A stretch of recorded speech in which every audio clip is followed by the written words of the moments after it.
Welcome everyone. I am joined today by the wonderful Gert. Hello, everybody. I'm so glad to be here. And yeah, thank you so much again for joining me. I'm very excited to review some mammals. It's my pleasure. I'm honestly not very familiar with the mammals of Earth, so... So yeah, it's... Oh, Gert, quiet. Thank you. Am I a little quiet? Me. Okay. Thank you so much. Yeah, should have been a bit more... You can hear me all right. I also think the BGM's loud. Is that better? I'll try talking a little bit. But yeah, this is a rare treat for me. I've mostly observed. Still quiet.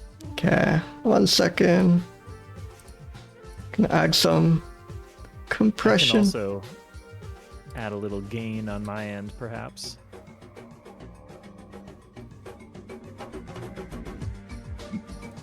Okay, how about now? How about now? And thank you, Grover. I actually don't hear that feedback very often. We can always use a bit more Gert. Gert audible? Nice. We will turn it up just to gain a touch more. Yeah. There, that should be good. I'm gonna crank the gain just a hair on my end too. Wonderful, wonderful. All right, so as is tradition, with a new guest, we bring adjectives to the wheel. That's right. And I believe you have some left from a past donation. Yes, but for my official guest adjective, I would like to nominate the word glorpy. Wonderful. So let us scroll to there. Yep. Beautifully in between glorious and glossy. We have glorpy. Also, And then, oh, go ahead. Oh yeah, I was just gonna welcome everyone. Welcome Growing Grover, welcome Bep, welcome Pomikit, welcome Archibald, welcome Vorb Fan, welcome Jam, welcome everyone in. Yeah.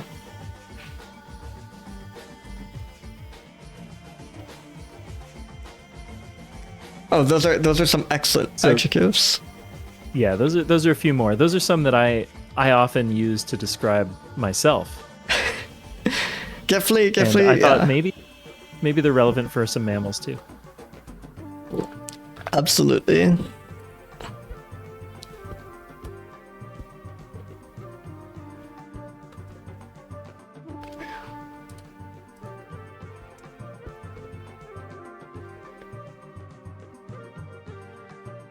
So we have that's a number of adjectives. We have it's only a 1 in a few hundred chance. We really could get one of those, Ooh, mustache. Coming in under the buzzer. Ooh, that's a good one. It's a very good one. There are definitely some Cameron monkeys that would... Oh, I love seasonally appropriate. I love anything that's meaning shifts depending on the context.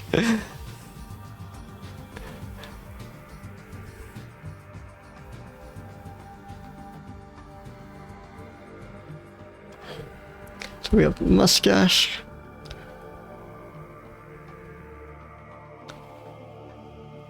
Are there any mammals you're hoping to roll today? Well,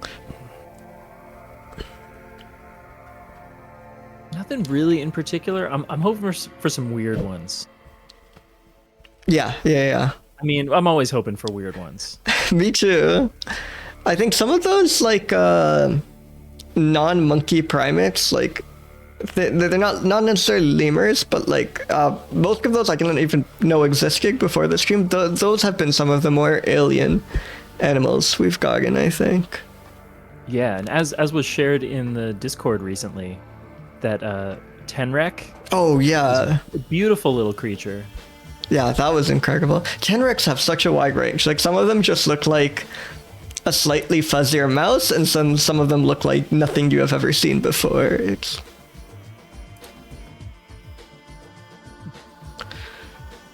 All right, should we spin the adjectives? Let's spin him.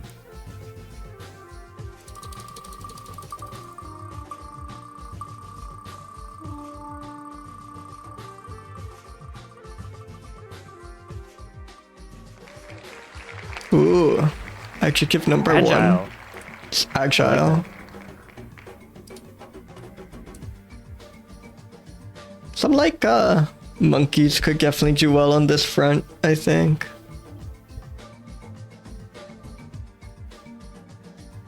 Can you noun an adjective? Yeah, almost anything I am fine with. It does not have to literally be an adjective.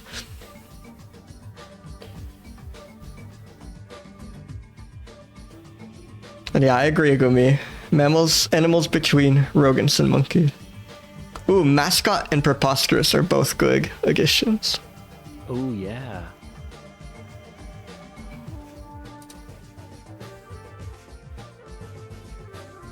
Wow, you've all been hoarding your points. This is impressive. Yeah, that's not cheap.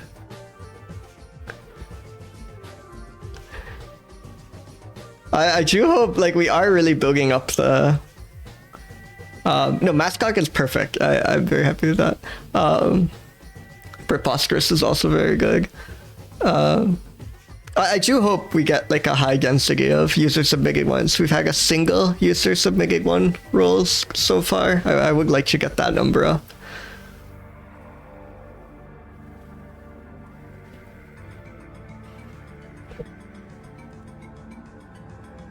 Oh yeah, should be sharing screen, but I have in fact added both. Alright, should we roll the second adjective? Yeah.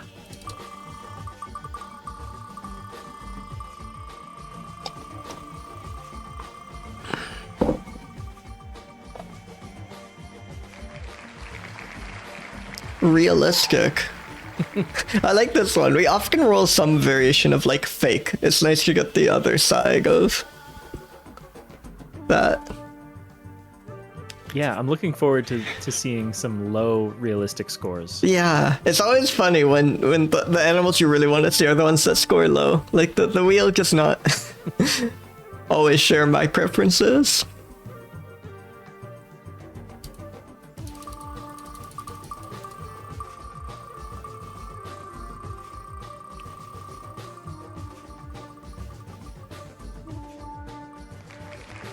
Pungent. Ooh. If we get a skunk, that's like a slam dunk.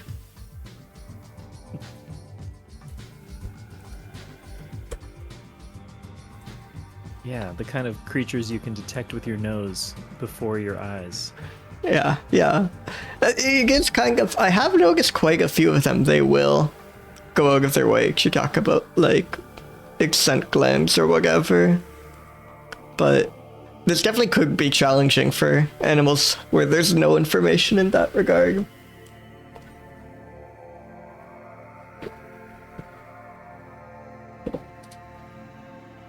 All right, last adjective.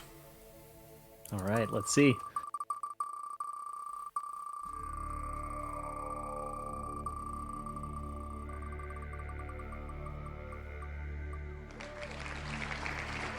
Turbulent. I don't know how to interpret this one for mammals. Do you have any ideas? Like, I could imagine their movement patterns could convey some turbulence. Yeah. Maybe how are they disruptive to their local ecosystem? Yeah, I could see that. Like, anything with, conservation, scarabs, and then also, like, just how energetic it seems, and also maybe how, like, aggressive it seems. Yeah. It's one of those ones where you know it when you see it. You know? Yeah, definitely.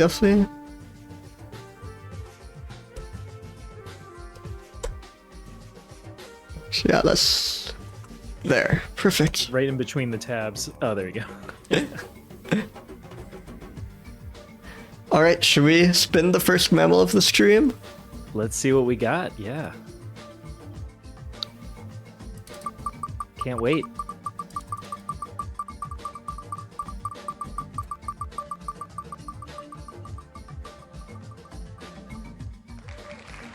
Octolemur monteri. I'm getting my hopes up. I think I've rolled this genus before. But lemur is very promising. Though I don't know if this actually was a lemur. Sometimes they trick you like that.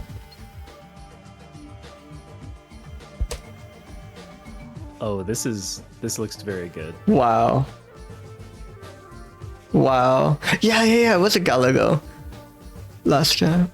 It's like a relative of the lemur, another non-monkey primate. Lovely little guy. God, those I love this illustration style. I think this is that tail just like continues curling for oh my miles. god, yeah. It looks so soft. Like I just want to snuggle with this thing. It's like so plush. Unfortunately, it seems like this is a subspecies, which is brutal. We can take a minute to admire it, but if this has been reclassified as a subspecies of another species, it would technically violate the stream. Oh, interesting. So I think, Oh yeah, it does appear to be a subspecies. yeah, I think this is just a case of the handbook being a bit outdated. Well, this did make me wonder. You know, he's nocturnal, so how does that affect his turbulence rating? But I guess we don't have to worry about that. We almost certainly will at some point, though. That's a good question. Yeah, it really does look like a subspecies. So unfortunate. It's a wonderful creature. I'm very excited to roll whatever. The Bookmark this guy to look at later. Yeah. Just on my own time. Kind of spoilers for future episode, but I think it's fair to just take a minute to admire it. This is so good. Oh yeah. So bad. Good question. I should make sure it's like the actual species is on the list. Because if it's not, then maybe we can.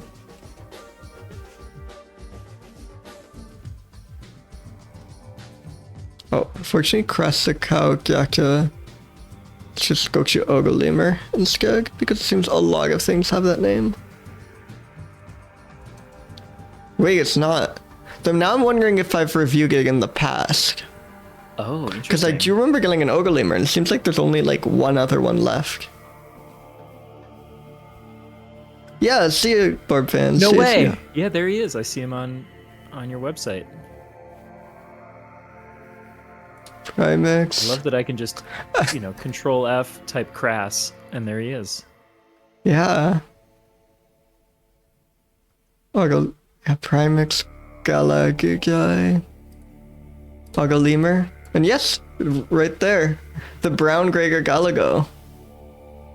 It's described as slinky-esque, could be arbitrarily long, and had a very normal penis, we learned. This was like an early review. Looking at him. Man, Low I think steep rate. That's interesting. I think we completely missed that there was a silver variety. So in a sense, we are completely justified in admiring this one, because I think we only saw the brown one when we rolled it. Yeah, the silver adds such a different dimension. I know. I'm surprised there isn't like some very popular children's cartoon starring one of these. It just seems such a friendly creature.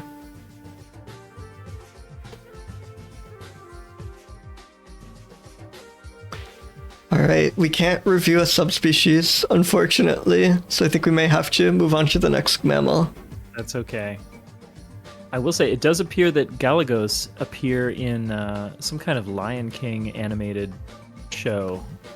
Oh, so they have been represented in wonderful. animation before. Wonderful.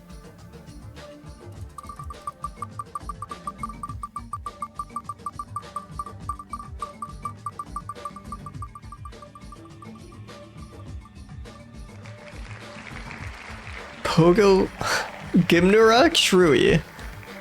I think being called truei, or true, helps your realistic score. Oh, yeah. Oh, wait. Oh, we got... I think this counts. If one of the common names is a something true, I think that's sufficient for my purposes. Yeah. True alert.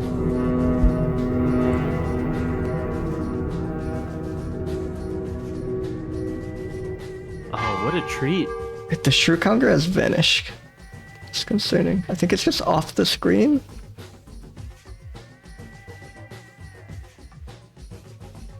One second.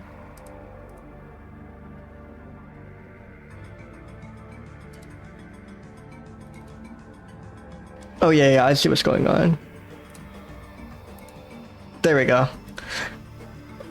30-second shrew. Incredible. In the same family as a hedgehog, it looks like. Yeah. So I know like shrews in general are the same order as hedgehogs, but I guess these ones are even more closely related. Also, I love the name moon rat.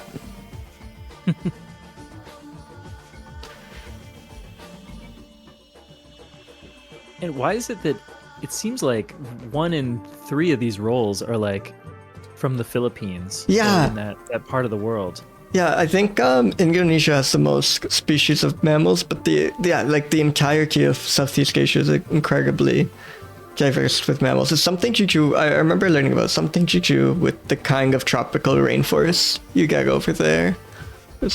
Oh, and I have very good news regarding their pungency. Oh. It looks like they have a pungent scent described as a rancid onion or garlic smell. Oh my god, there you go. Wait, that's all we can ask for. Does it use the word pungent? They literally use the word pungent. Oh, incredible. That's gonna like be over 240 then. Like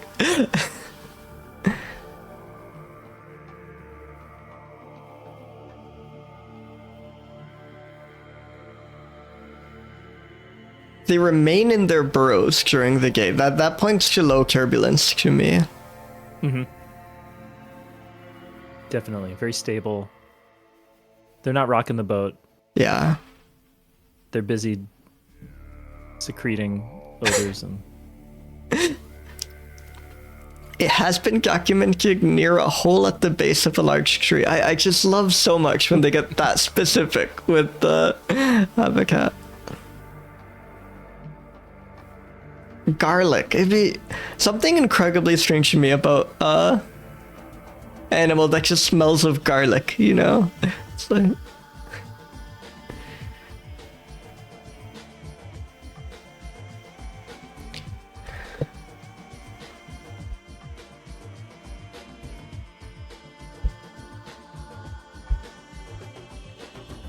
not seeing as many great pictures of this yeah, guy as I I think was hoping. the only image of it we have is like a gag specimen, unfortunately, but maybe I'll use the GBIF illustration. If they have one. 25. Oh, it's so funny. If you look at the like hedgehog family, it's like a dozen regular looking hedgehogs or like various varieties of hedgehogs, and then just like a few shrews at the bottom. Like, They just snuck into the party. exactly. So number 25 is ours. That is very much a shrew. Oh, yeah.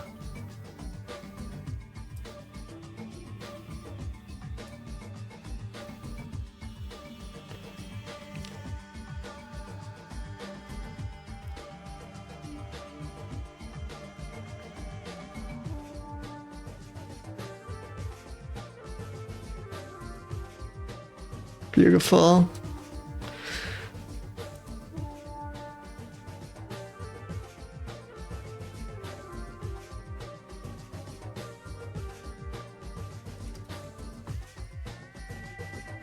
So, how agile? I can read more about their information. I think the fact that it kind of just rests in its burrow all game might point to low agility. Yeah, they're ground dwellers. They like to burrow. That doesn't say agile to me. Yeah. I'm with you there. Do you have like a number in mind for that? I mean, he looks like he could do some good scurrying. So Yeah. like, I feel like maybe between 50 and 100, but like I'm definitely in that range, yeah. 60 Yeah, I could go to like somewhere. 67 maybe. Sure. I mean, I think if you were to like startle this guy, I bet he could be pretty agile. Yeah, yeah. Realistic's a fun one. It's like rodents, for example, like a mouse is about as realistic as it gets, but this one's a bit more of an oddball, but still on the realistic side of things, I would say. Mm-hmm. I agree. So I'm thinking like maybe like a 171 or something. It's like quite realistic, but not like. Yeah, nobody would accuse this thing of being like some otherworldly creature. Yeah, yeah. I think 171's good. Sure. And like they use the word pungent, so I should give it like a 240 or something. I mean, easily. Rancid onion or garlic smell. I mean, that you don't get much more pungent than that. Yeah, yeah.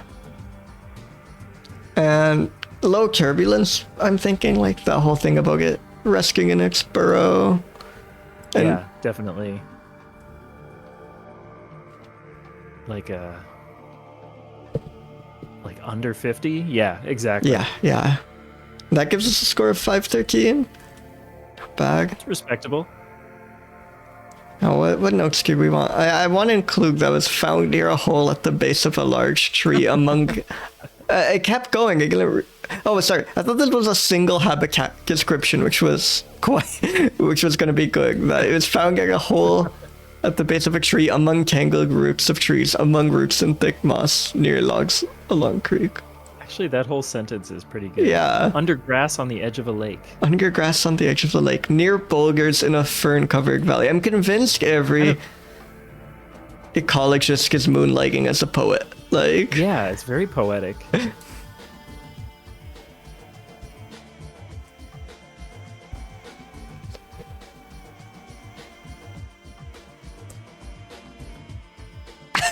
Yeah, I do wonder if I could, like, because there's all these, like, genera and orders and stuff on there, so I hope it'd be funny if I accidentally, like, trick some SEO thing into, like, listing it when someone's trying to look up a species and just, yeah, you get to learn how pungent all these woodshrews are. Yeah.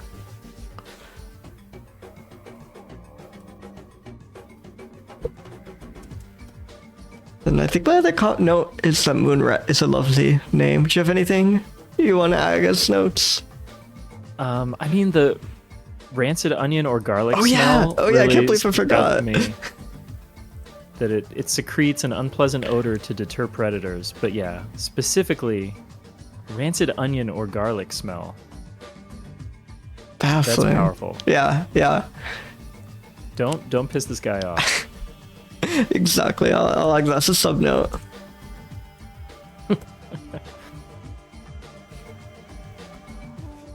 That's such a weird simulacrum action coming from a wood shrew.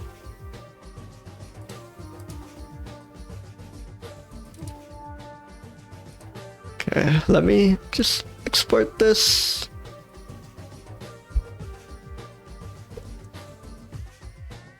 I guess they also mark their territory with those scents. That's interesting. Whoa.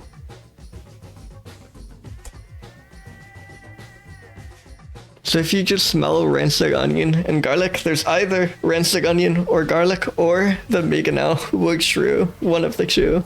If you're very lucky, it might be a wood shrew. Yeah. All right, next mammal. Yeah.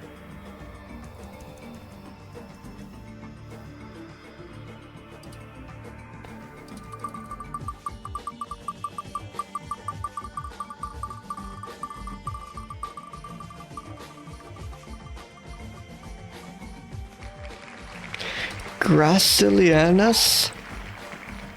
Microtarsus. Let me paste that into chat. I'm excited about whatever microtarsus means. Yeah, it's gonna have a small something or another. Ooh. Oh, wonderful. This is a good one. Oh, it's so small. This is a really good one. Definitely a strong opening, Jigay. This guy's got a tiny tarsus.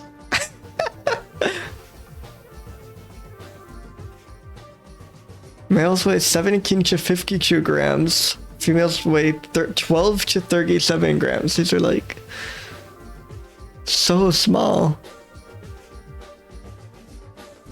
I love this note about its use of counter shading, where like the top half of the body is darker than the lighter underbelly. Oh.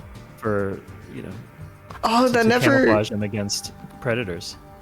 That never occurred to me. Hey, welcome Captain Cube. That is a very small guy. Hello, Cube. Yeah, check out this little guy. God, yeah, let's bring up this image again. That is just spectacular.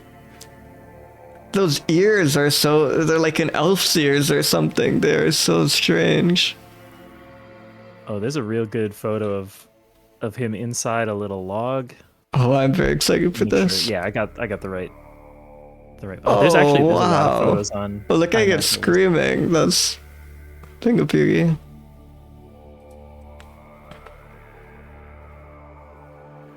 Prehensile tail, somewhat scaly. Yeah. The female typically has 15 teats, although the exact number can vary. Yeah, that was something that shocked me. Like, that's been said for many of these, and I can't believe that's not something that's like determined by your species. Like, yeah, the variability, like what? The hands and digits are somewhat monkey-like for an arboreal's lifestyle, being relatively long and equipped with small, efficient nails/claws. Also love them clarifying that they do not store fag in their tail. I didn't even know that was a thing. I should look into that. You're considering it, storing some excess fat there. Also, they seem to have good taste. They like passion fruit. Yeah. That's like, most of these things you imagine they just eat like worms and bugs, so passion fruit is quite impressive.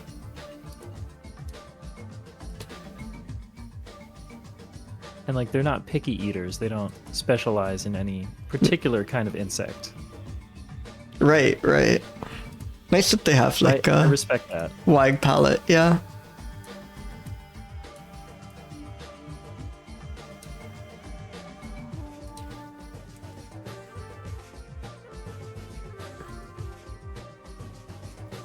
Is there more information on GBIF? Let's see.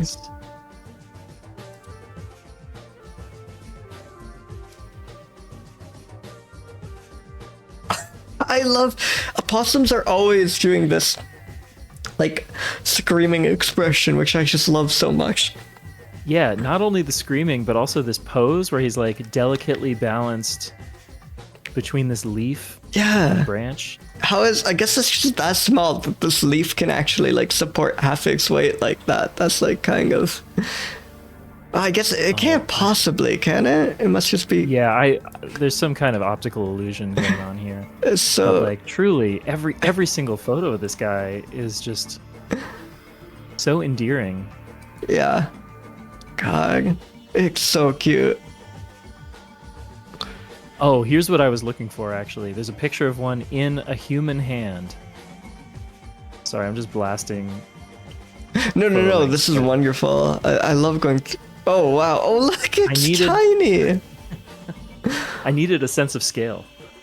It's like it looks like it's supposed to be a flower or something here. It looks like a little cock and ball that has come to life.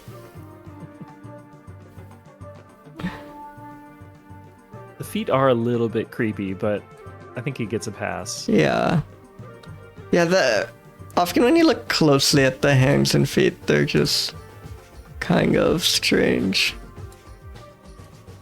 Exactly, solid forest. It gets precious.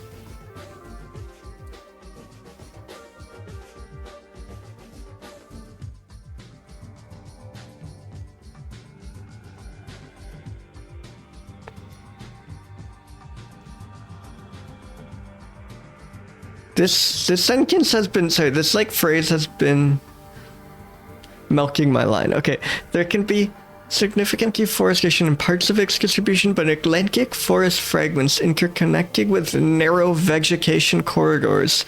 Brazilian gracile opossums were only recorded in corridors and the cultivated matrix between fragments and not in fragments themselves, suggesting some level of tolerance to edge effects. I feel like I'm being asked to like rotate a 5-dimensional sphere. I can't make any sense of that. They do have some tolerance to edge effects, though, so that's good. Yeah. You love to hear that.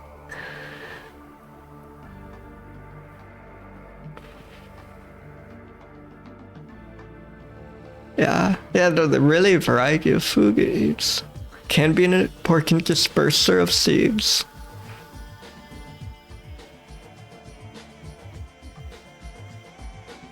Does it strike you as agile?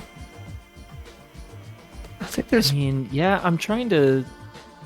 We know that I'm using he. I know that they climb around in trees. They spend a lot of time in trees. Yeah. I feel like you need to be agile to be able to do that. The photo where Prehensile tail seems to be balancing on a leaf, and yeah, prehensile tail is a huge score. I mean, if you've got a prehensile tail, I feel like that comes with a certain level of agility.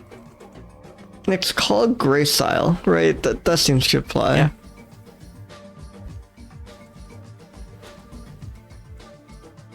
There's like a certain level of like poise in this guy. I'm thinking like high hundreds, low 200s. Yeah. Maybe like a 194. Now here's something that's not quite realistic, right? Yeah, I find it hard to believe that this thing truly exists, and I'm delighted by that fact. Yeah. I think this is like sub 50 even, maybe just a bit below.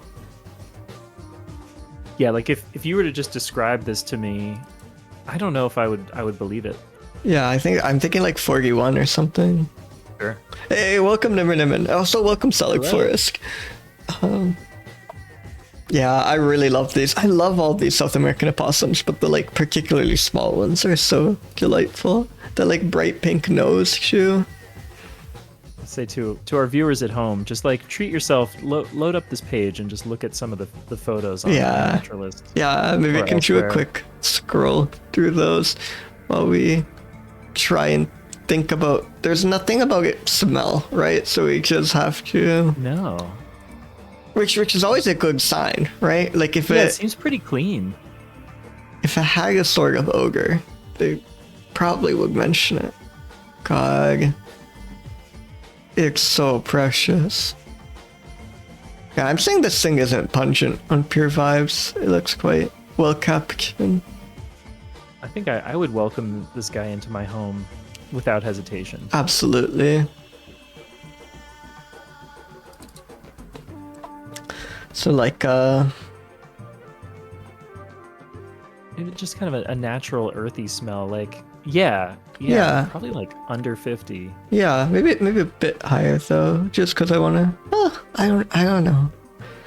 60 something. Oh, I see. Yeah. I'll go up to like a 47 maybe.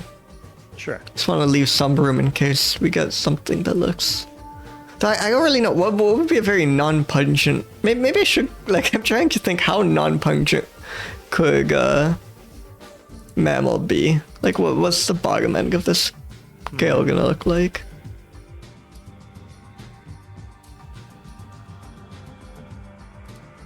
I'm a little stumped there. Yeah, I don't know.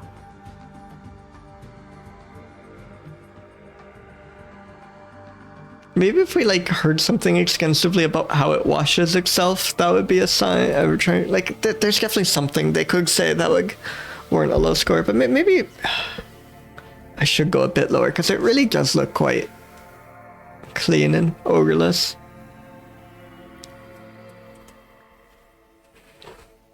Turbulent. It looks calm. Oh yeah, it mostly looks calm. This image I guess is the most turbulent image perhaps.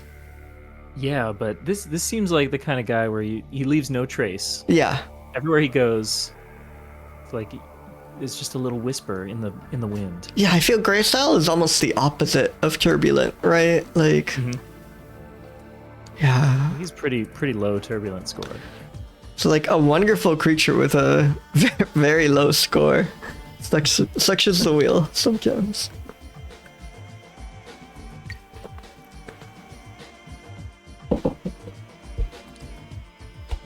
So I always just, with a creature that's good, I like having a note that's just about that. Like just splendid creature. Oh, absolutely. This guy is like in the Hall of Fame as far as I'm concerned. Yeah. I think I might actually swap out. I don't know, all the images are so good. I'm gonna be stuck on the image forever, but just yeah. This one is so comforting to me. That... Yeah. I feel like that best encapsulates what we know about this guy. Yeah, I might switch.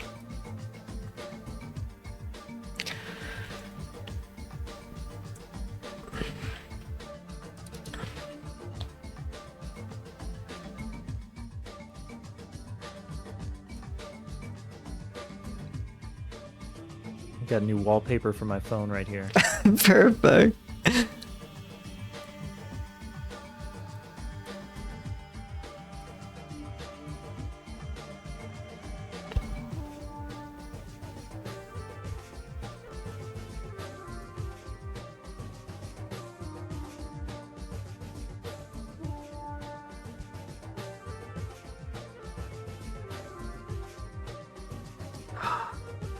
But I'm trying to think what, like, factual notes. Oh yeah, this one was the one that ate passion fruit, or was that the last one? I'm already...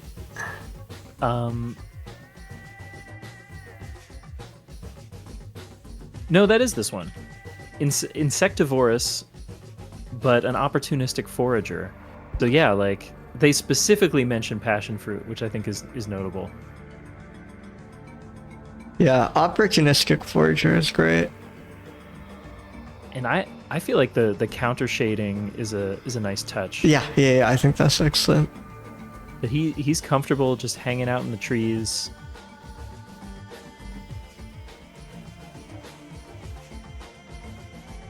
Prehensile tail is notable. No fat in that tail. Yeah. Fat-free tail. Fat-free is a very good way of putting it. Wonderful. Alright, should we spin another mammal? Yeah.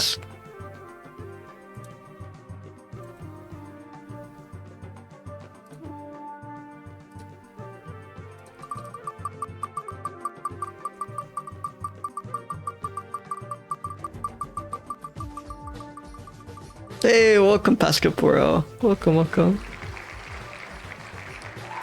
Hylaeamys, so it should be a mouse, but maybe a lion mouse. My Latin is extremely rusty. Oh, it's a spiny pocket mouse.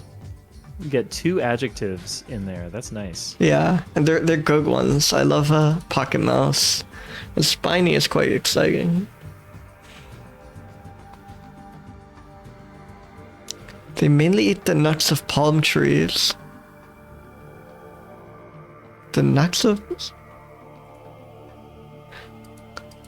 So is the...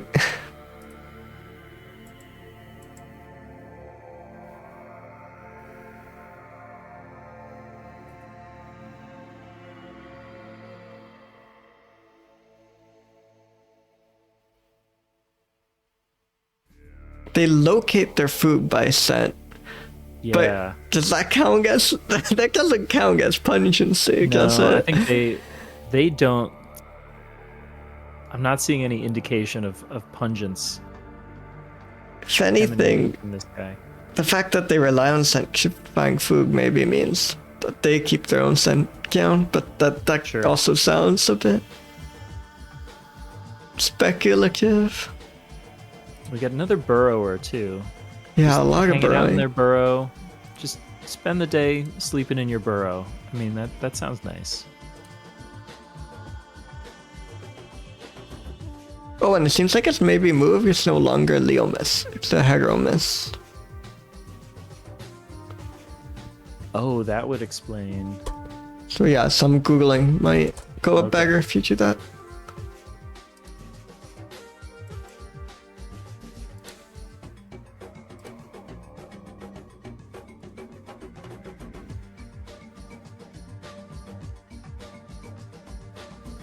So yeah, it doesn't seem like there's a fog of them. Oh, but then Gbif goes back to calling them Leomis. Who knows?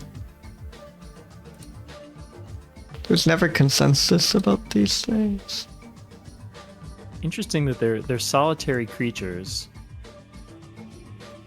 And so they get aggressive if you put them together in a captivity.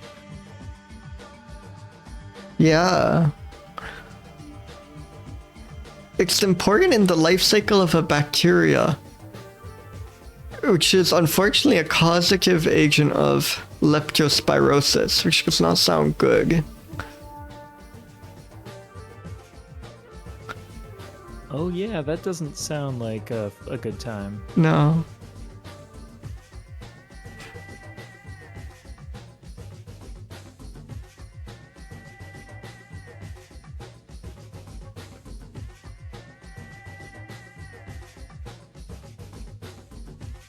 Seeds, plants, and insects. Oh, they do locate seeds buried in dung, which maybe doesn't point to a great. Alright. Yeah. I mean, it does point to a high pungency score, I guess. Yeah, welcome, that's right. Lofty. Welcome, welcome. They're not producing the pungency, but it's a byproduct of their behavior. Exactly. And, we're going to get so little to go off for that category. I think we're allowed to give quite some weight to that. I'm not seeing a single photo of this guy. Yeah, I think we might have to rely on hopefully there will be an illustration. Yeah, number 2 it seems.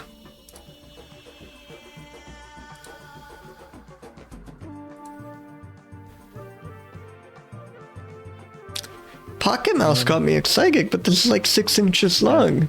That's like a very standard sized mouse, I'd say. Very realistic in terms of mouse. Yeah, and in general, I think this is like, there's no doubt we have these on Earth, Mm-hmm. I mean, I'll take your word for it. That's true.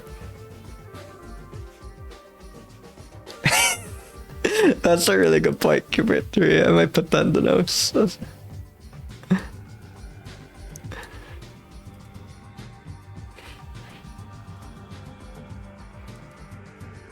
I'm seeing that this guy's more of like a palate cleanser after our Yeah. gracile opossum. That's fine, and that's okay. Yeah, this is more standard fare for this stream.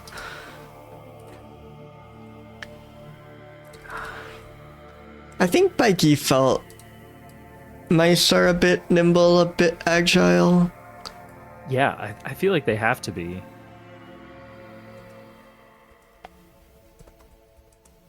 I mean, he's spending the day in his burrow, but at night, he's got to get around, scope out those seeds.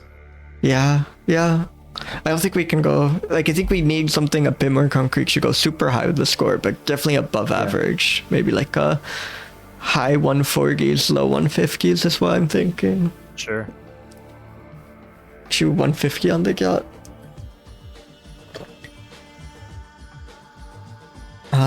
And yeah, very realistic. I'm thinking like even over 230. Yeah, I agree. Totally realistic. Do you want to pull up the ranking display on? Oh, on thank screen? you. Sorry, yes, this is, I'm so bad at Here we juggling my windows. Oh, it's a lot. This image is by Tony. Love it. Thanks, Tony. Oh, that's not how I was going to spell. that Yeah, last name. yeah. That's I fun. think he's from somewhere in Spain, I believe. And it's like, I think he's Catalan. And yeah, I think like 175 for pungency, surely on the fact that this thing is kicking around in dung. Yeah, I don't think he's getting a bath too often. And where I guess they get aggressive when they're put together, but then they're solitary for most of their life. So yeah, so it's like, oh, if they're forced into this unnatural situation, sure. I mean, that's to be expected. yeah, So that should count against him. yeah, I think you have a good point. Being so solitary, such a low density per acre for these guys. Yeah. So yeah, maybe no turbulence. I think that sounds And they're good. just feeding on like nuts, plant material, some insects. I don't think they're causing much turbulence.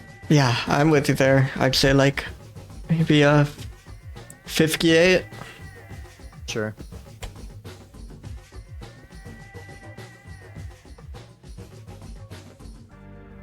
So yeah, I think first note, whoever named this had deep pockets was an excellent point.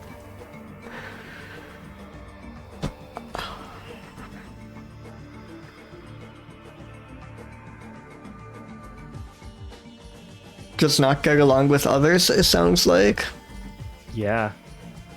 Not a people person. Yeah, or a mouse. Yeah, not a mousy mouse.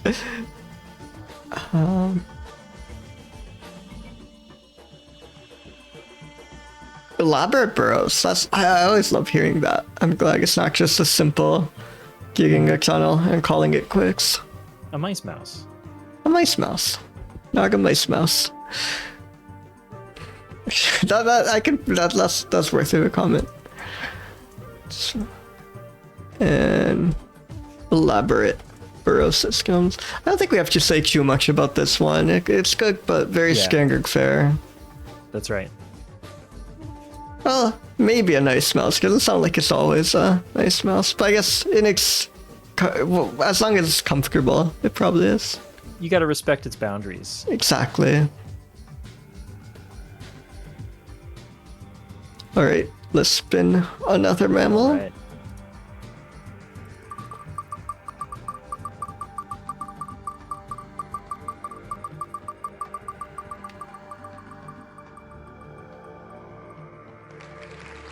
Hylopetes, spadiceus. It's got a good mouthfeel. Ooh, Oh, a yes. flying squirrel. I like what I'm seeing already. I'm trying to think if I've gotten flying squirrels. It's so cool to me how many times flight has evolved independent. I mean, flight is kind of pushing it for flying squirrels, but they do like glide great distances in the air, and that's just crazy things just come on. Hey, welcome, Grisha. Welcome. Go evening. Hello. Go afternoon. Looks like you've got one other flying squirrel logged. Yeah, I thought that there I can was see one. within the same genus. Whoa. It almost looks like this like yellow stripe on its back. It's like quite. Yeah, very striking. Really cool. And like, oh my! I mean, this guy is agile. Oh, He's there we like go. hanging upside down from various. I can't even tell. what Yeah, he's this doing. is about as agile as it gets. Clambering, crawling around. Like, I think squirrels in general are already quite agile, but then being a flying squirrel.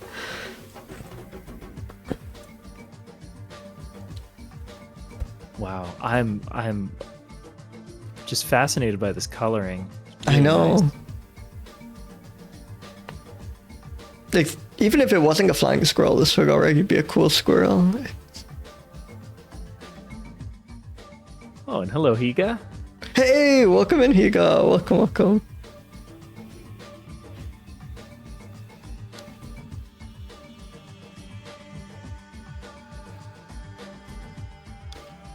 Because white dragon thought should be more common than records in. Also, if you fly, like, you might actually go through turbulence, right? Like, this squirrel That's might actually true. experience turbulence. Yeah, turbulence is just an everyday thing for him. Exactly.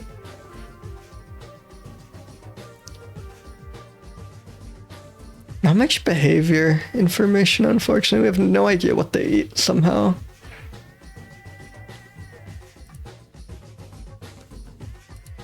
So I think it's purely gonna be a vibes-based review. Yeah, well, strong vibes. Very good I'm vibes. getting a lot of strong vibes.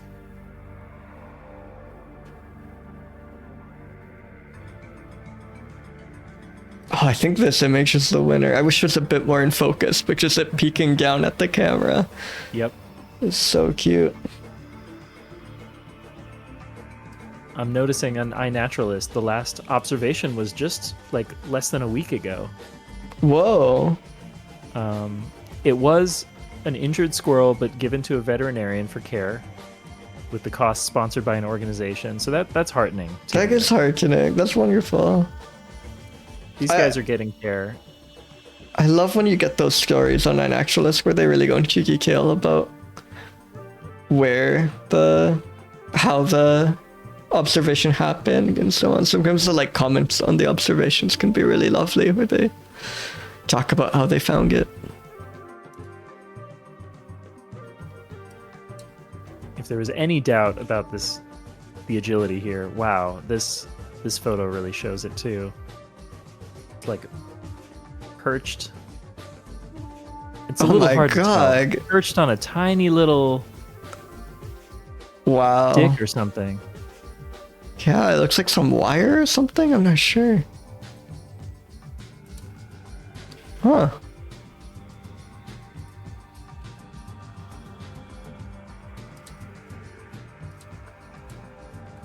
Actually, maybe this one. I really want one where you can like see the wings, you know? I mean, I think that's... Yeah, I like that one too. Okay. Let's get that in here. The lack of focus is compensated by the... Like such a dynamic pose, yeah. Yeah.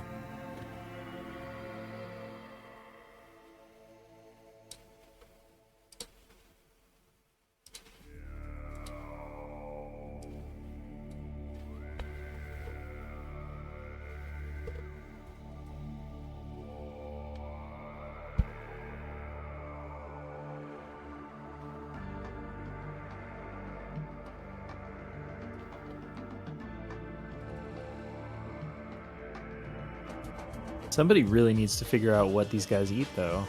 Yeah. Given how documented they are photographically.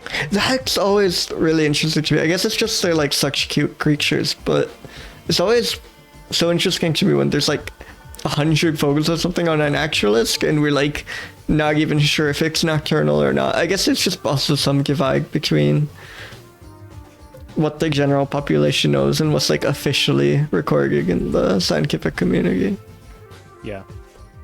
He does appear to be, I mean, I might be reading into this. He looks like he's snacking on a little tree mushroom in this photo. I'll put the observation link. Ooh, let me check this out. People are unsure whether I'm nocturnal or not. Welcome in, circle back. That is very fair. Oh yeah, no, definitely seems to be going in for a nibble. Wonderful.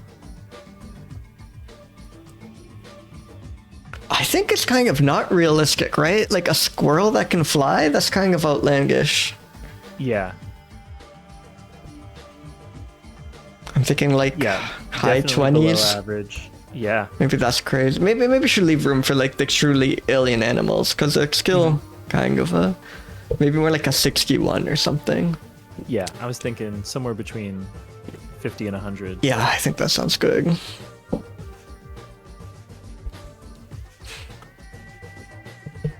Anything about pungency? I've kind of got nothing to go on. They look pretty clean. Yeah, and I don't groomed. think, like, you know, squirrels are familiar to me. I've never noticed a squirrel. Like, I've never gone super close, but I've gone quite close, and you never notice any odor or anything. Again, I think we have to like default to low. Like, I think it probably isn't very pungent. I want to go high turbulence just because, again, it's like flying around in the air. Yeah, I agree. They rely on turbulence to convey themselves between, you know, trees and stuff.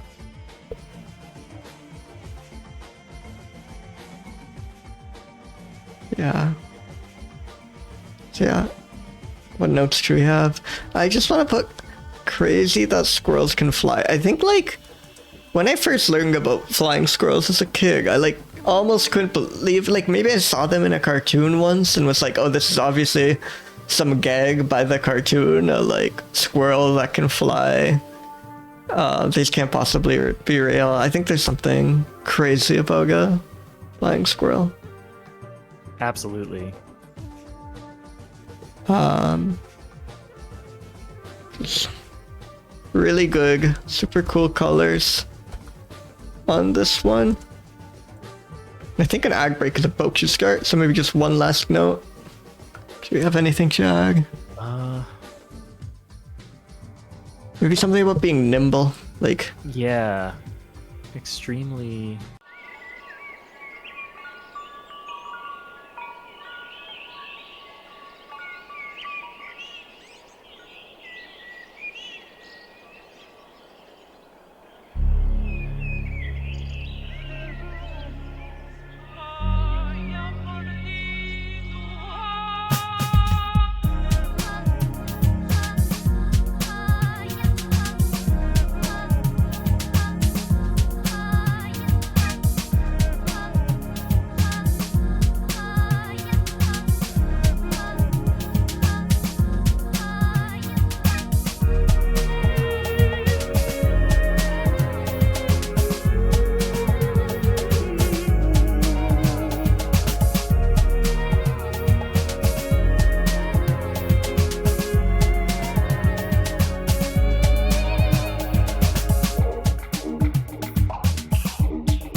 Welcome back, everyone. Welcome, welcome.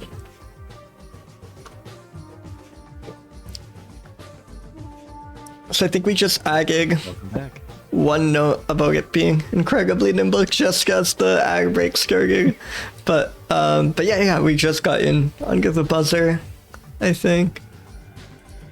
Should we review the next mammal? Yeah. Let's see what we got.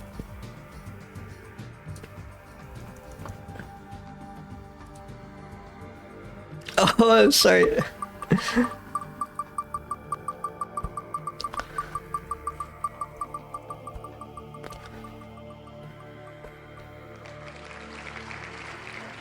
Dobsonia chapmani. Chapman's something or another. I'm trying to think if I've had Dobsonia before. Naked Oh, back. all Yeah, I right. thought I did. It was inevitable. We had to get a bat. Yeah. Unfortunately, a critically endangered one. Oh. Oh wow, look at that range. Wait, I like genuinely can't see it. It's a couple pixels. It is 3 pixels. That is rough. Wow. Oh. Well, we're raising awareness for the Philippine naked-backed fruit bat. Yeah. God. Oh, it's because of the sugarcane plantations. Yeah. Oh, but I guess the one kind of silver lining, the one kind of heartwarming part is that they were declared extinct in 1996, but then we just found them again. It seems like Oh, wow. that's kind of incredible. Well, I guess that's a different kind of turbulence, but Yeah. It left so much just crap. Like its dung was used as fertilizer by miners. That's how many of these there used to be. I had no idea we source fertilizer from back dung. That's kind of incredible.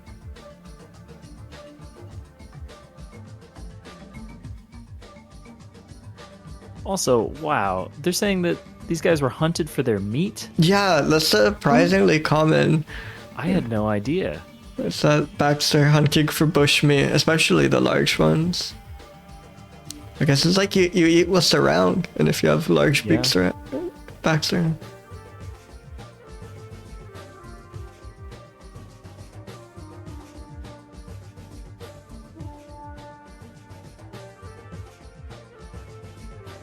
Oh, bat conservation international listed this as one of it. Yeah, it does seem like they're real conservation efforts, so that's a bit good to hear.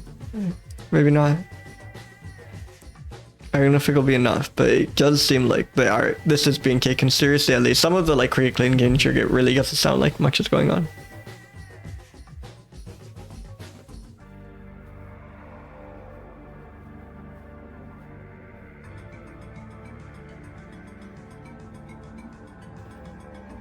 Yeah, maybe there are no observations on iNaturalist, which I guess makes sense.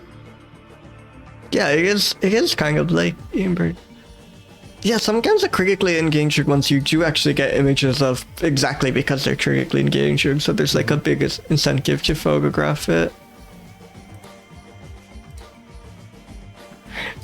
Wait, is this fan art someone drew of this one photograph? Look, when you search it, you get this Oh. picture, and then you get... Oh, that's I think lovely. that's exactly what it is. It looks to be Yeah. here's the Instagram post. Oh, thank you. Yeah, literally. That's what it is. Yeah, it seems like the Argus is Kerivoula.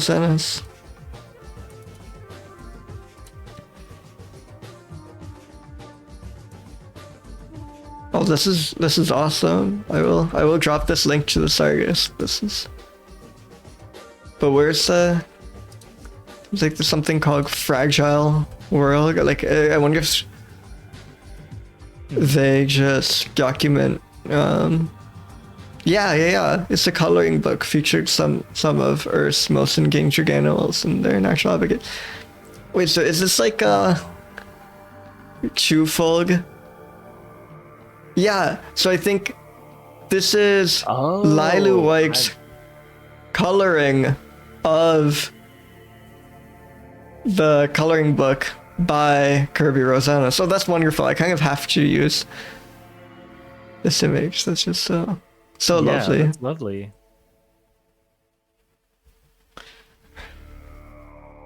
And like things have it rough for this bat, but it is wonderful that it has at least received fan art. Like, surely most bats that cannot be said about.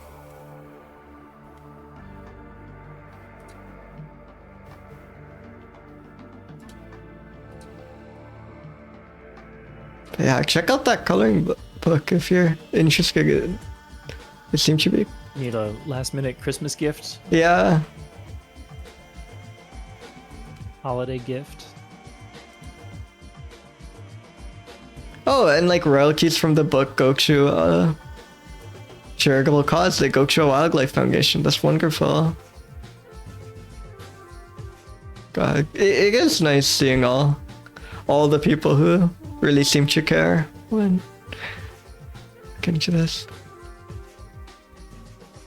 Yeah, looks like it's widely available. Check your local bookstore. Yeah. But as for this bat, it doesn't seem like we have that much information about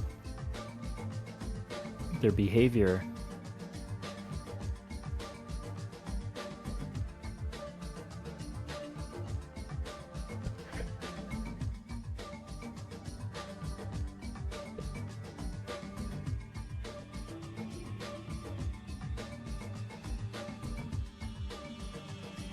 Yeah. Bats, like, I guess we can just kind of go by its vibes and default bat stuff. Like bats are definitely agile creatures on average.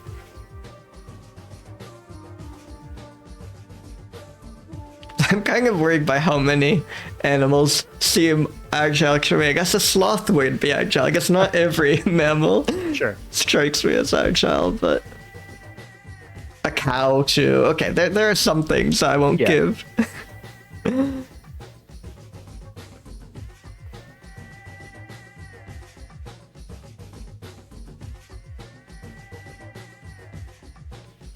Yeah, they roost among the coconut crops. It has been bred successfully in captivity for the pet industry. Oh. And efforts should be made to develop a well-designed captive breeding program. Oh.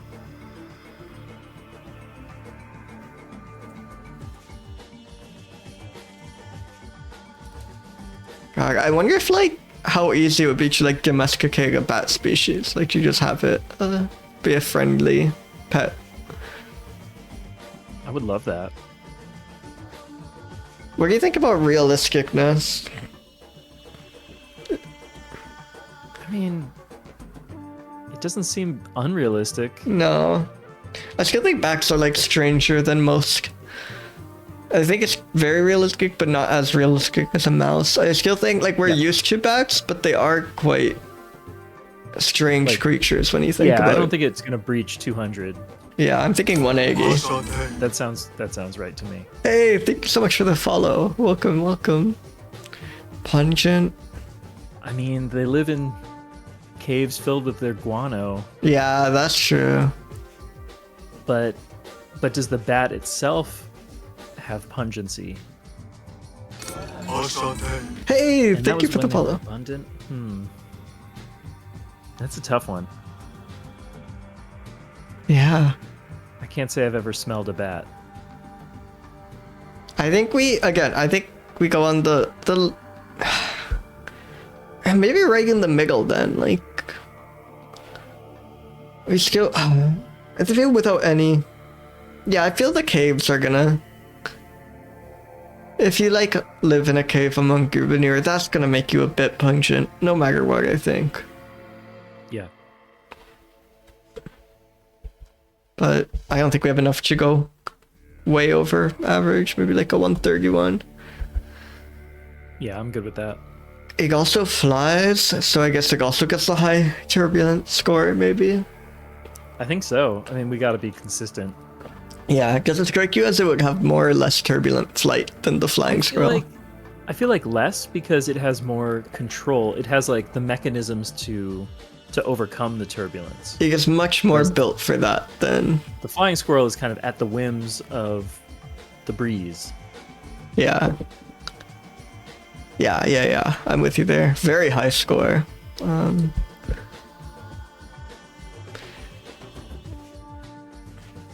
I wish him these guys the best of luck. Yeah. So, almost driven to extinction by sugar. It has received fan art, though. We wish you the best of luck. I think that's good. Guy. Oh wait, let me update the species name. I almost forgot. Dobsonia chapmani.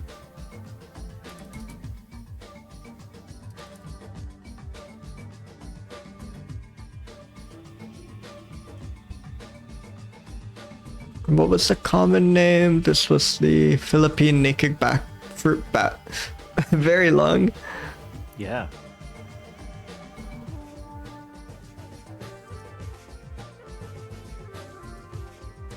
Oh, one thing I mean, this is noted around the conservation, but that climate change is already disrupting their breeding seasons and limiting their habitat. Jeez. And then they're also affected by low genetic diversity because they're so few of them. Yeah. Small, yeah. I hadn't considered that.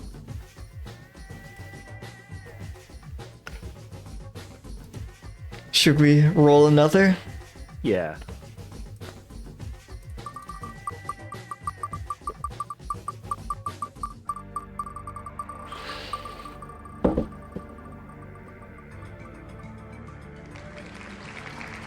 Gamaliscus superstes.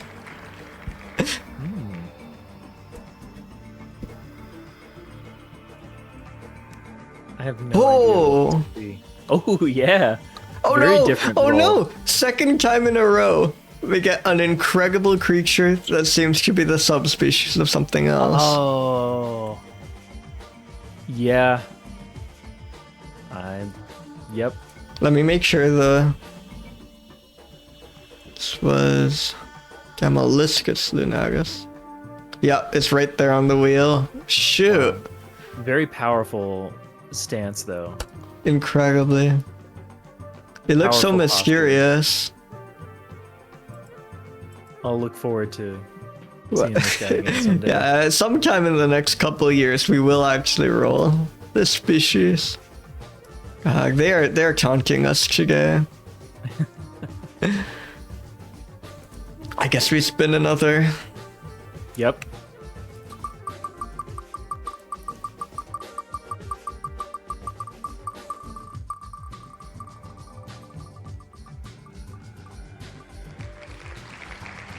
Harpiocephalus harpia. Wait, cephalus is a brain or something, and repeating is often a good sign. It's like the canonical species of this genus. Oh, interesting. Oh, because yeah, I have to be consistent, Jam, and the main species is. Oh wow, that's a wonderful illustration. Bat to bat. Back to bat, yeah. And yeah, I have to. The main species is on the wheel. Like this, the exact name of the species is on the wheel, and it's not the one I spun. So my rule is, if I spin the thing that actually has the name of the species, I can review it. But if I spin a random subspecies, I have to skip it, because otherwise I'm giving too much weight to those. I'm sorry. It'll be back one day. This is great. We had another George Dobson illustration for another one. Oh, Dobsonia. Like the last one was Dobsonia. I wonder if that's the same Dobson. Oh, interesting. Yeah. We did this illustration. Known to eat various species of beagles. That is the only information Wikipedia has. I like that. I mean, that tells us a lot. Yeah. There is one photo on iNaturalist. Yeah. It seems if you expand, there's a few more. Oh no, there's a few. I missed Is this like in a paper towel dispenser? Or wait, where? Oh yeah. How can I get in there? That's adorable. I really like the second photo in here. It's got a great little stinker expression. Yeah. God. Yeah, I think it's toilet paper. Now that I'm looking closer, I'm pretty sure that's like toilet paper roll. That would be a bit scary, like reaching for the toilet paper and there's a bat there.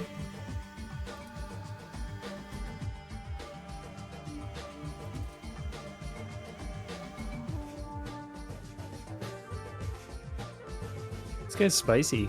I like him. Yeah. I think I will use the toilet paper.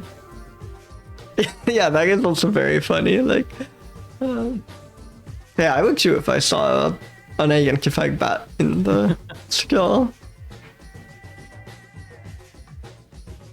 I can't believe none of the comments are like mentioning this.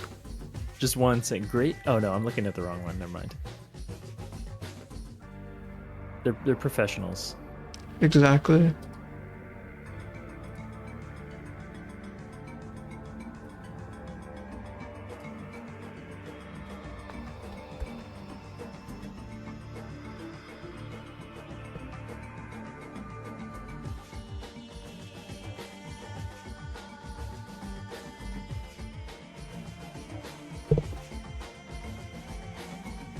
They love talking about the frequencies it echolocates on.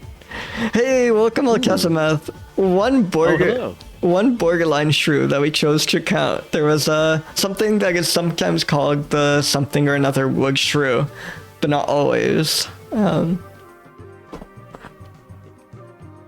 also did, I hadn't considered that like they can measure their frequencies and articulate them like that. Yeah, that's very cool. Yeah, it seems like I guess bird calls can be very helpful with like identifying birds. So I guess it kind of makes sense that bat calls or bat echolocation frequencies can be used to identify them.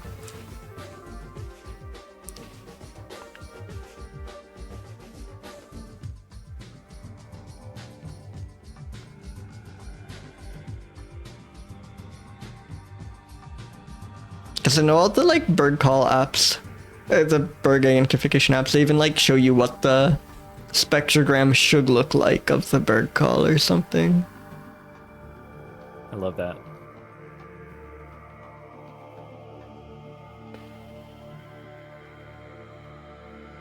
It doesn't seem to be much like behavior information. No, I'm looking too.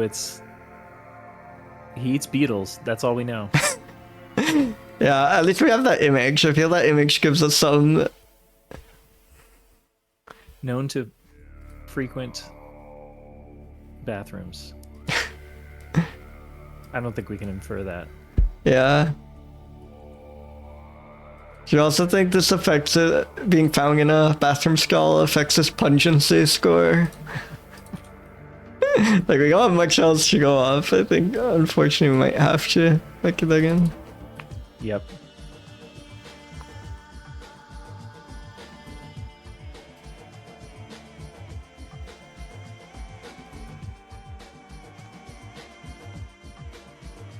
And honestly, like this, I'm getting hung up on this photo. I think you have the right one for the card, but like, I'm getting a lot of personality from this one. Oh, that's excellent. Yeah, I think little chicken nugget. Oh, it's so cute. And this would be the perfect photo if we don't have one of it sticking out of like toilet paper. Exactly. Get Spencer, it's like an abundance of riches for these images, but that is so cute.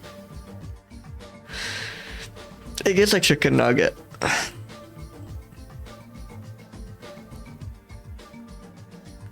Very good smile. Yeah, look at those pearly whites.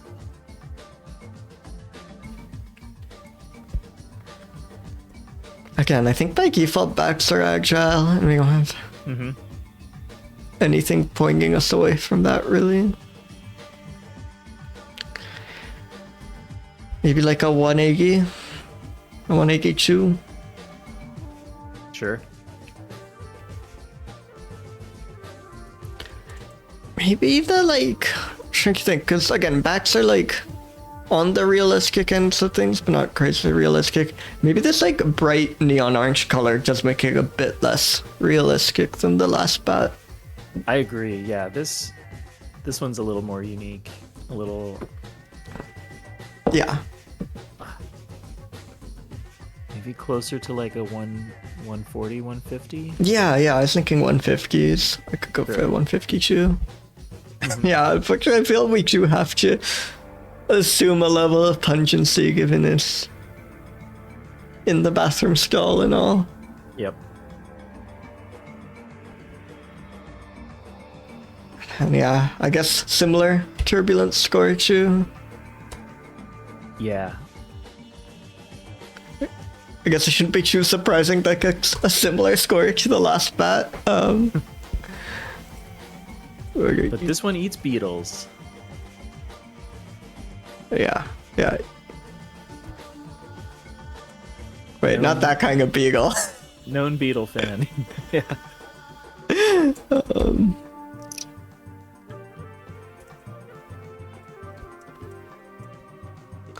Beautiful.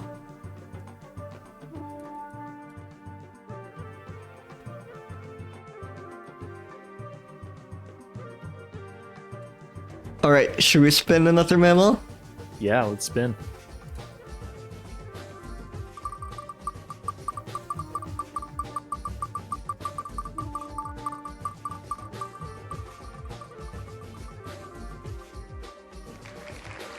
Ooh, very long name Rogan. It seems like the Earth Capro mouse Thoracagus.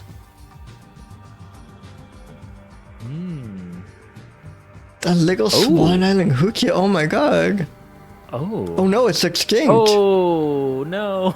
Can have a moment of silence. Oh, I'm sorry.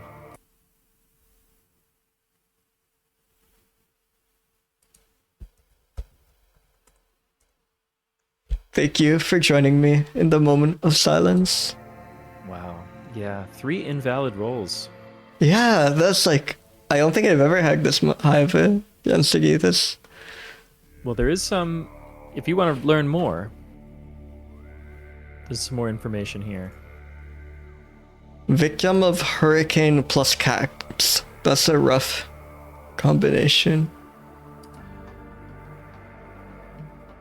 May be a subspecies of this Hukia that is still around. So we'll keep an eye out for the Jamaican coney.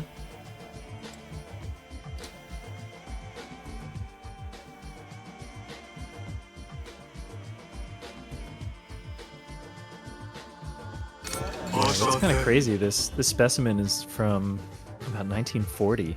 Yeah. Thank you so much for the follow. Welcome in. God. Yeah, 1955. I wonder if this is something where we just gonna realize they were extinct, or we just gonna confirm they were extinct and kill them. Oh, rest in peace, Little Swan Island. It has such a lovely name too, Little Swan Island. God, that looks beautiful. Should we roll a new mammal? Yep.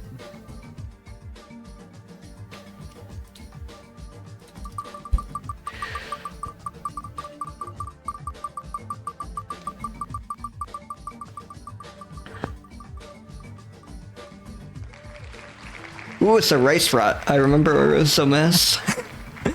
I feel we had such a strong start, and now it is exclusively Bax and Rogan's spray.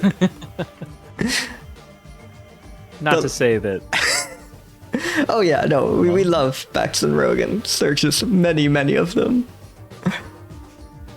Oh yeah, this one. The large-headed rice rat.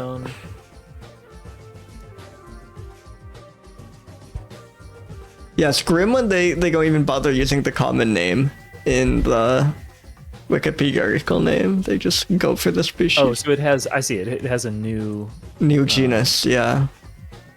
Yep. It's been reclassified.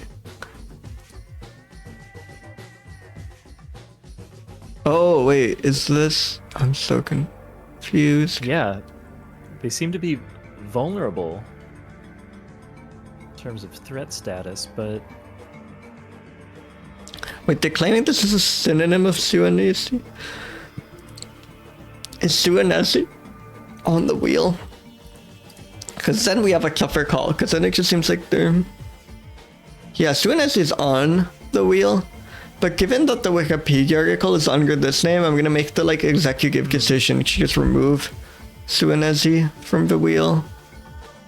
I see. Which makes the math a bit complicated. Okay, I have to remember that we covered one more mammal than it says in results. But yeah, I think this one will be the representative of its species, even though the other one is the one I naturalist uses, because I always go with Wikipedia first, so that's easiest.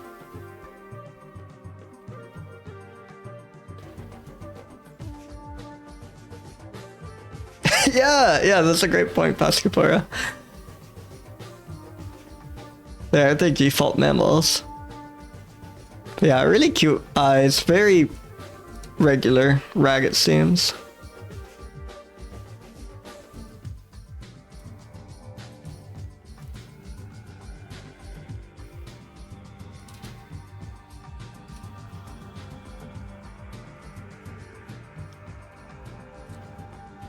Yeah, not a lot to go on here. No.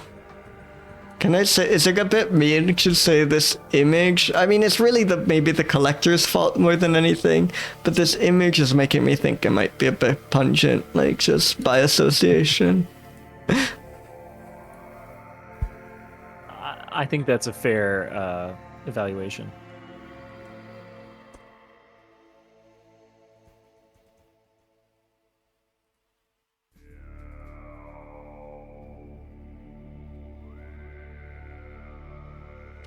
Swampy disturb and primary forests.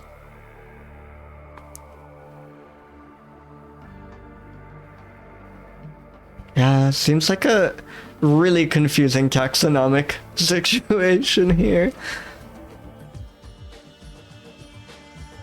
Not a very SEO optimized creature. Exactly.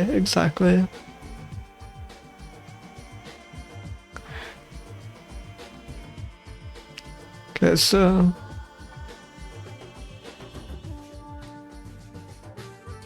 Yeah, we basically just have a visual description, and that's about it. Yeah. And the visual depiction really isn't a ton to go off, if I'm being honest.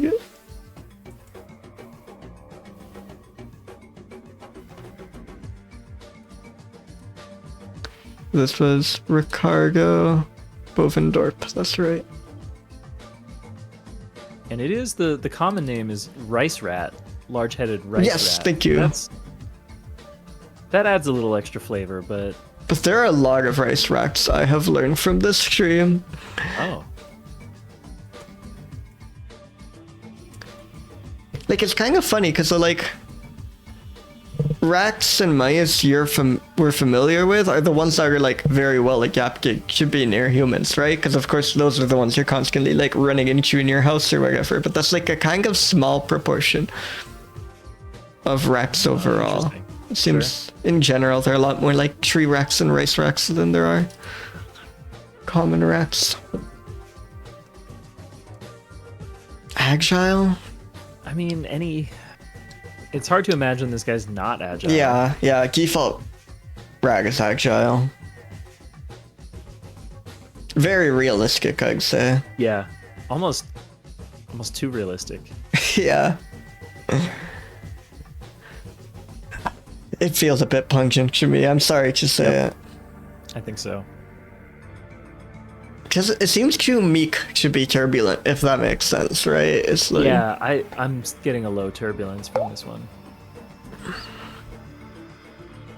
Yeah. Exactly. Yeah. Poor SEO management. It needs like a branding consultant. Maybe they just need a rebrand. Especially large-headed rice rat. That's not the most, I think, flattering name it could be stuck with, you know? Mm-hmm. It feels like something you yell at it after it cut you off in traffic or something, like.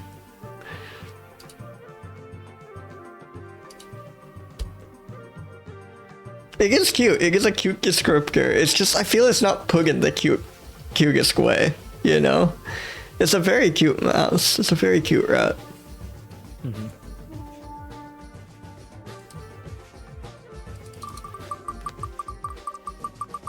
Let's roll another mouse. I didn't mean to say roll another mouse. I guess my subconscious leaking it.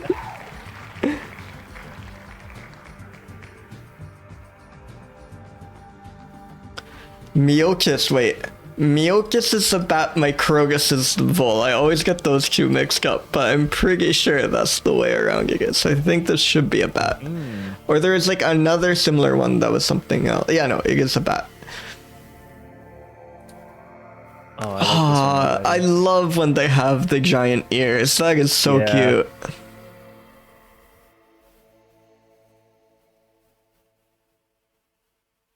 More, it has very high crushing force. Another beagle eater.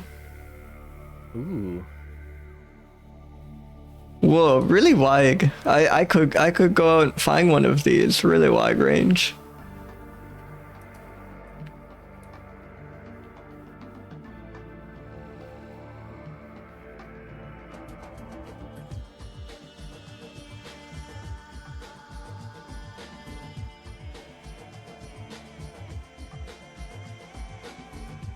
Sounds like they like crevices. Oh yeah, all sorts of crevices, tree cavities, rock crevices, caves, and abandoned buildings. I'm glad to hear that. They're resourceful. Yeah, and those are really like they're really, you know, playing their role. That's where you would expect to find bats, you know? I mean, no offense to the bat we saw earlier, but they were like only sticking to limestone caves. Yeah. Like, that kind of limits your options. Yeah, it really does. You can see why these managed to basically conquer the entire western United States.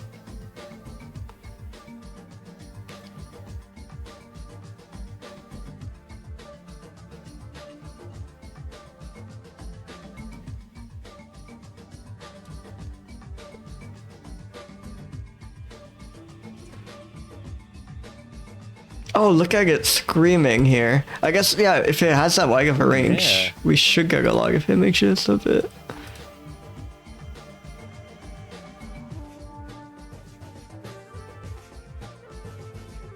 This is a rare example where the iNaturalist didn't show up in like the first page of Google results. I guess it's just like such a common creature that there are a lot of things talking about it. I think it's the angle. Excellent. This one's it's almost off-putting. It reminds me of dot level singing a bit, you know. Look at an image. Absolutely. Oh yeah, that is a very handsome. That's a good one. Yeah. Oh, extremely charismatic. They love getting, I don't know, bats in particular, they always have these images where against this, like, it's a very, like, high quality camera in a pitch black background. And I don't know if it's, like, one photographer or something like that, but I've noticed, like, a number of these, like, similar looking bat photos. God, there are so many images of these. Oh, yeah. I really like this one where it's just like resting on this log, the sleepy expression.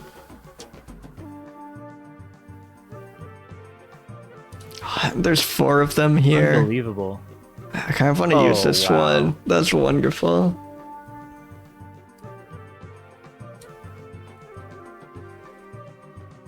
Yeah, what a treat. Yeah. So that one is by Mark Olson.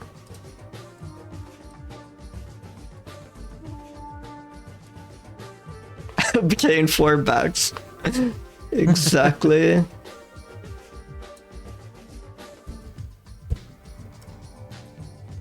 There are, oh my gosh, it just keeps going. There's so many photos. I know. I guess that Once makes again. sense. It's like all across. Viewers at home, treat yourself. Just scroll through this page. Look at this one. That's like on someone's screen window. It's like it's lounging there. I love the ones where it's screaming. Ah, it's like it has this like great grin here. As long as you're not a beetle, this one will be your friend. Yeah.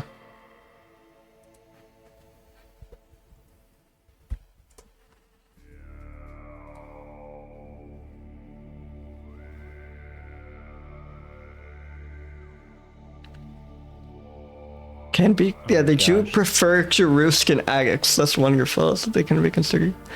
So agates and crevices.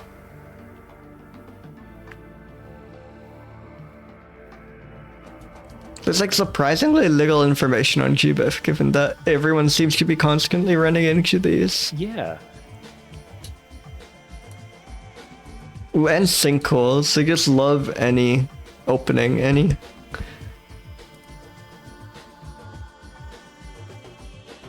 Do you have an opinion on animaldiversity.org? They have a page with some information here. Ooh, let me see that. I think I've run They have a into them little- before. I think they've seen A plausibly. little more info. Oh yeah, this seems it's like part of the University of Michigan. That sounds like shit.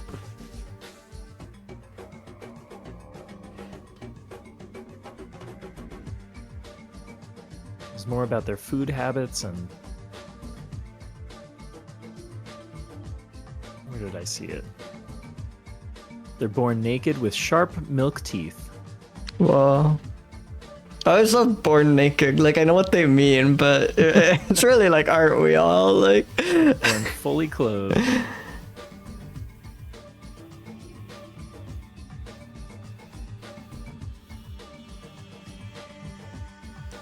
I love how much of it is just describing all the funny little crevices they live in. Like here, they mention the stumps of these pine trees.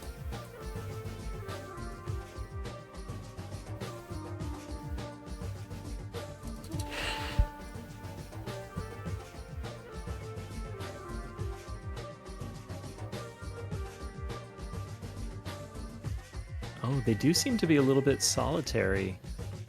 And this is interesting. Solitary behavior leads to added hardship due to their inability to take advantage of heat accumulation in roosting groups. Oh no, they are not equipped. They have not learned cuddling strategies. Yeah. Maybe they could be taught. Maybe. I mean, these four, like, I'm kind of calling that figured out. question.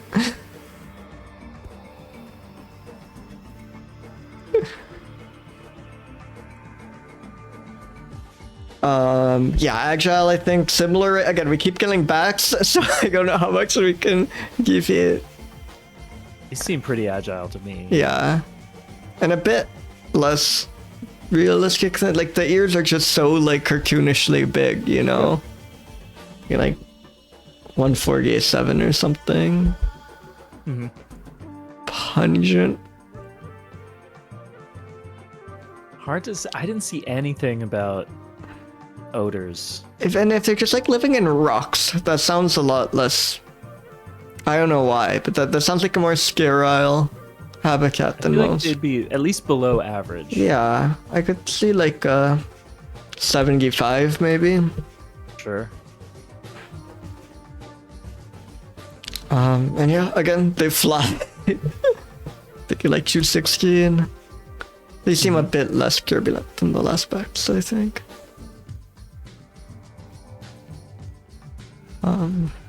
Excellent specimen, though. Yeah. Really big ears. Lover of crevices.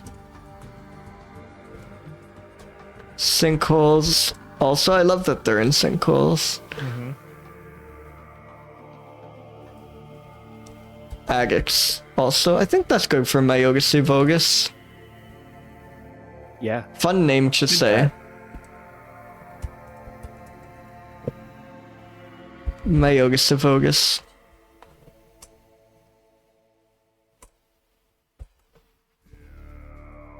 Alright, let's roll another mammal. All right.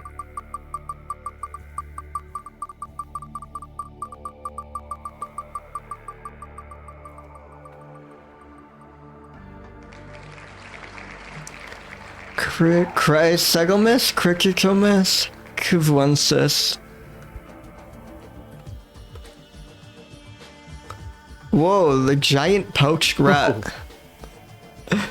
From rat to bat to bat to rat. Yup. Pouched rat is a bit intriguing though. Yeah, what does it mean for a rat to have a pouch? God, does... Should they like not have this on a naturalist? Seems like they're not, which is a bit worrying. Yeah. Very little information.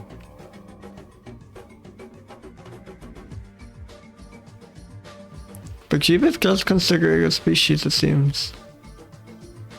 Like it used to be considered a subspecies, but now it seems like it's considered not to be one.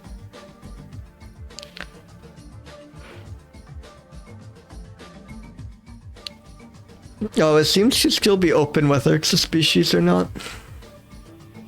Further studies are required to resolve the taxonomy of this genus.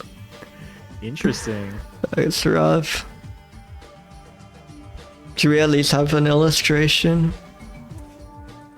Nope. Wow. That's tricky. I'm not convinced this... Looks like they're found in Florida? Maybe I'm just looking at a invasive species list. Interesting. I'm sure elsewhere.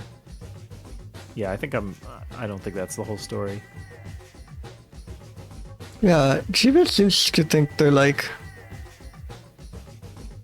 ranges primarily in like Eastern Africa. Yeah. Maybe one of them hopped on a boat sometime, but yeah, it seems like It's impressive and make it.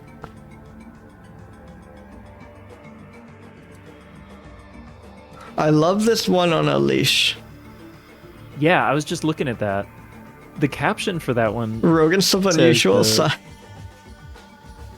They have a remarkable ability to sniff out landmines and tuberculosis. Wow. But this is 4 different species, so we can't know for Yeah, sure whether yeah. this species can smell tuberculosis. Though it seems like they're saying that's true about the whole genus. Like we don't know if this image is one of the species, but it seems like it's claiming the African giant pouch rat in general.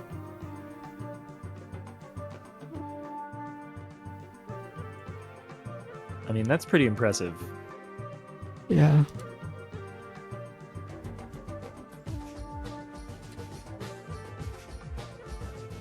I guess I should draw this, because there's no...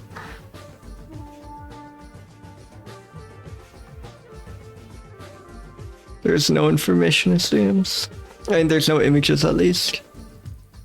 That we can, like... Yeah. There are images of other giant pouched rats, but not this one.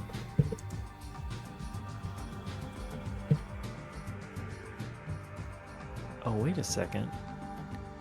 Could this be? This might be a photo. Oh? If we can trust. It says a kivu pouched rat, but I don't know if it's the giant pouched rat.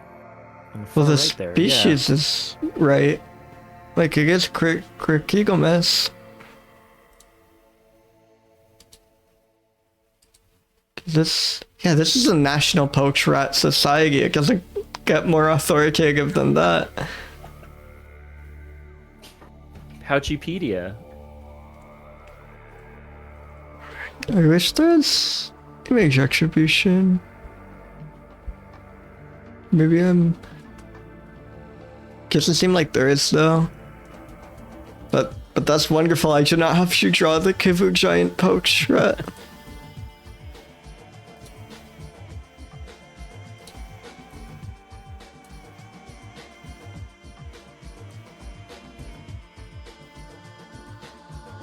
Maybe I'll just put the website under the credit. Yeah. Thank you to the National Pouch Rat Society. Yeah.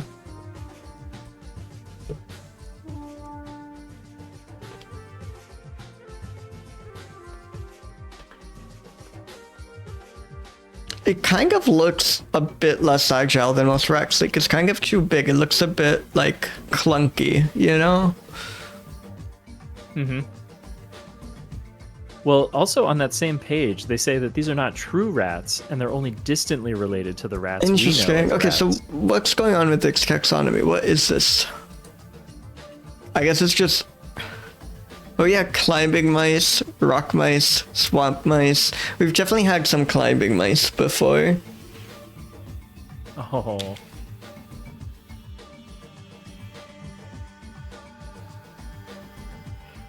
Oh, it's related to the dainty fat mouse, one of the best named creatures we've had.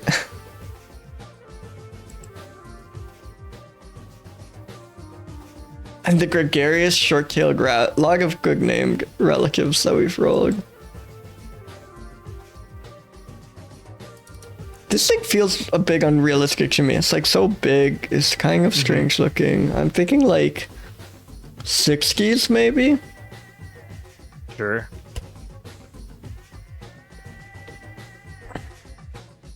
Again, it's a good smeller, but we decided that doesn't mean anything about his Yeah. pungency score. Exactly.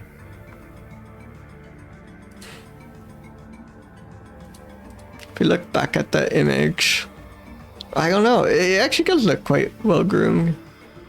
Mm-hmm. I could picture this guy, like, you know, in his downtime, he's keeping himself groomed. Look at this. This is, I love that. It's not the right species, I don't think, but I love this image of a giant pouch rat just sleeping on. Yeah, I guess they're common as pets, That's crazy. despite not truly being domesticated. Yeah. They're very intelligent. If you keep one of these animals, the chances are that you will get bitten at some point To some degree. They could destroy furniture.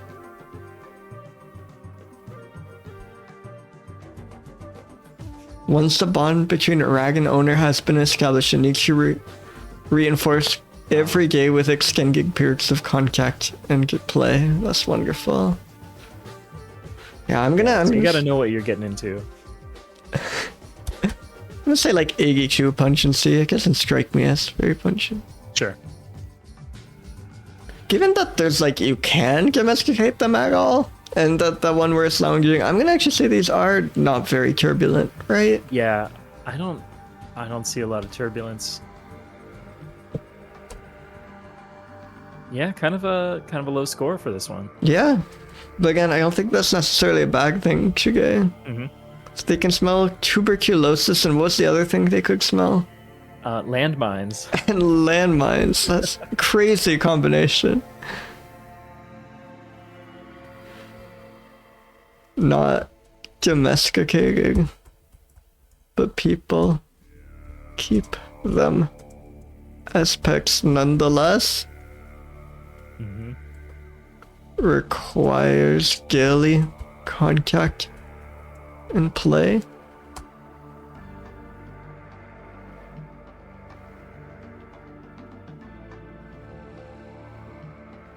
Very intelligent. These are mostly fact-spoke giant pouch rats. We cannot get many Kivu specific ones.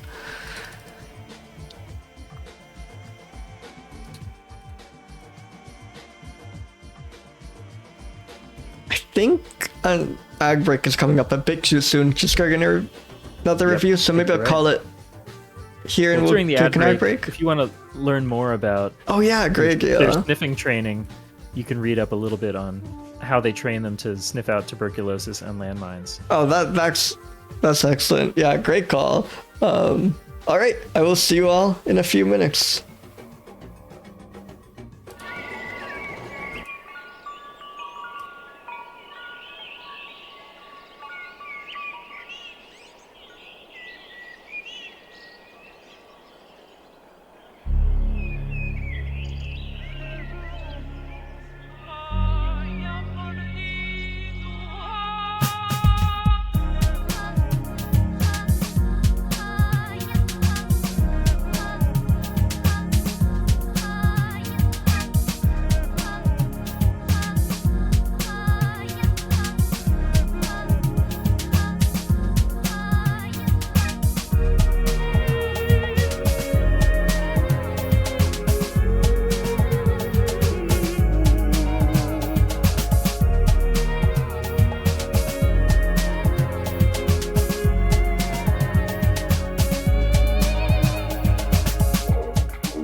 Welcome back, everyone. Welcome, welcome. So let's roll another mammal. That was like, I think before this project, it didn't occur to me that there were like giant rodents that like look like that weren't just like the capybara, you know? Like I knew they were like groundhogs, but that looks so different from the rat. I didn't expect there to be other giant like rodents. It's kind of. Yeah, it's almost reassuring to know that there's like a broader spectrum of rodents than we've been led to believe. Exactly.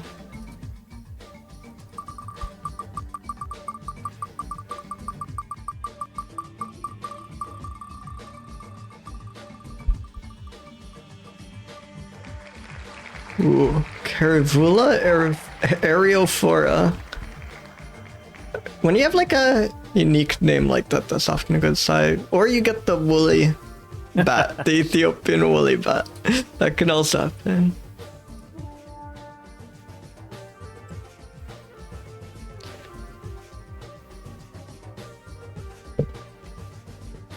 It's only found in Ethiopia. Whoa.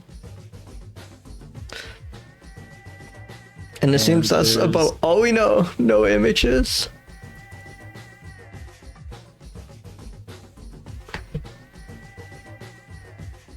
Known from only 3 specimens. Oh, wow. They're found in the nest of a sparrow.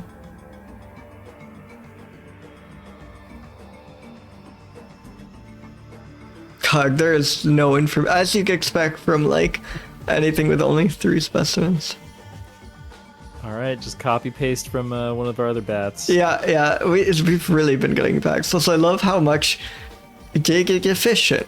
No information. Skagus needs additional confirmation.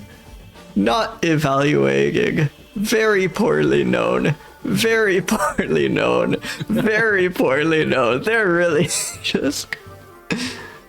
Somebody needs to put in the time and effort to get to know these guys. Yeah. It sounds like, yeah.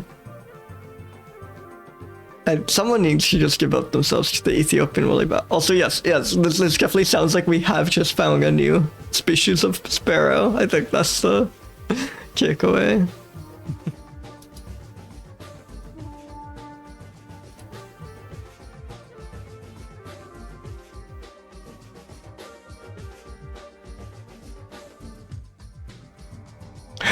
Oh, that's wonderful, Maleve. Sorry, I just read that. Oh, that's so sweet. I'm glad they reward them for their good work. Whoa. I like how they chose. I love when they choose to give different ones different expressions. Like I want. They're saying something about the personality, like the way this one has his head perked up, this one over here screaming. He's an optimist. Optimistic bat for sure.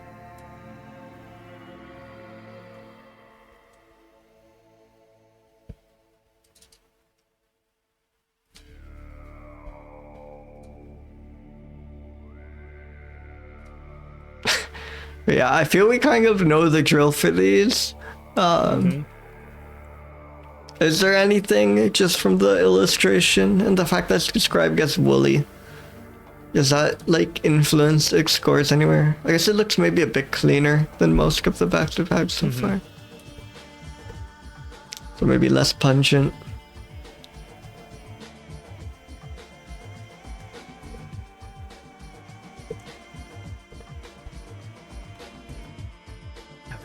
They're not really giving us anything. No.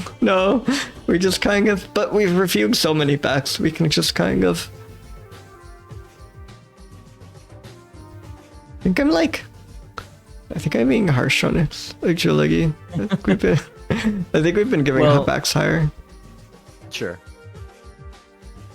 Are you gonna? Yeah, I guess the woolliness. The fact that it's so poorly documented, does that mean that it's more agile? It's like eluding. Oh, I like that. It's something. I want to give it. Yeah. I think I like that. I think it's quite It realistic. seems realistic. We don't have any proof either way.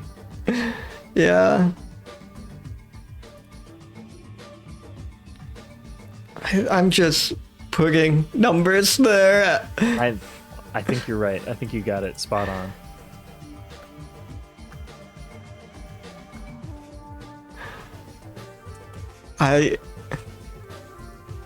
We only in found 3 of Ethiopia. them Yeah.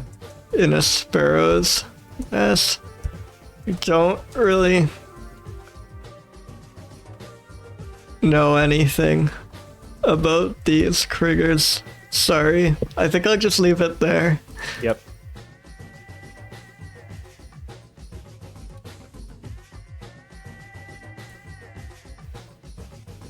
Oh, this image is not, believe it or not, this is not from the National Portrait Society. It'd be awesome if it was. We've got an infiltrator in the Pouch Society. Some games you get a photo that's like from Birds of the World or something of just a mouse, and I always think that's delightful. Like, they're were trying to branching out shoot a bird. bit. And then they just stumbled upon a Whoops. mouse instead. Hey, Washa. Hey, welcome, Asha. Welcome, welcome. We're getting a lot of bats today. Yeah.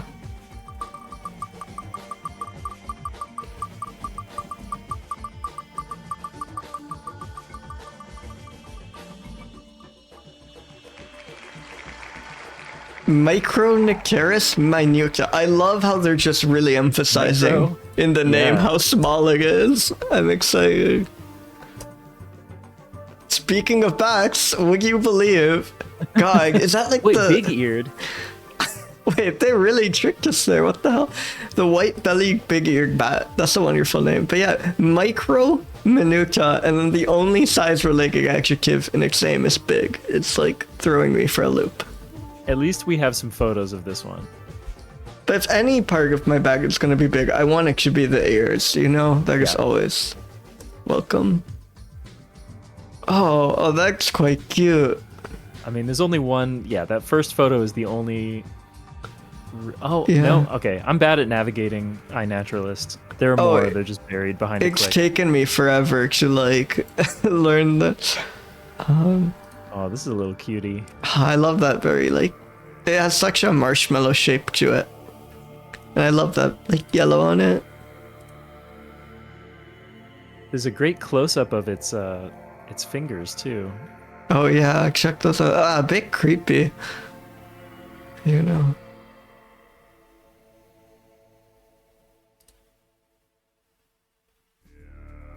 Yeah, I think this is the winner to me. Mm-hmm. Seems kind of wise. Yeah. Oh, very small. So I guess it is micro, but the ears are big. Yeah. But But like it's a overall, tiny it's bat. still a micro. And even on an absolute scale, I guess the ears aren't that big, just relative to its body.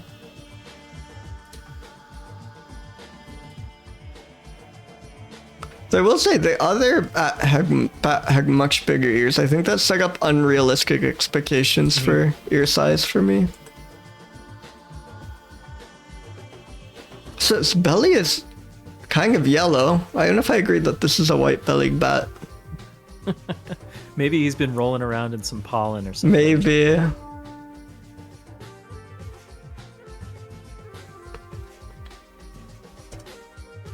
Yeah, where does that white-bellied come from? Sometimes it's just like a relative thing, like compared to other bats in its genus. His belly is a bit more pale or something.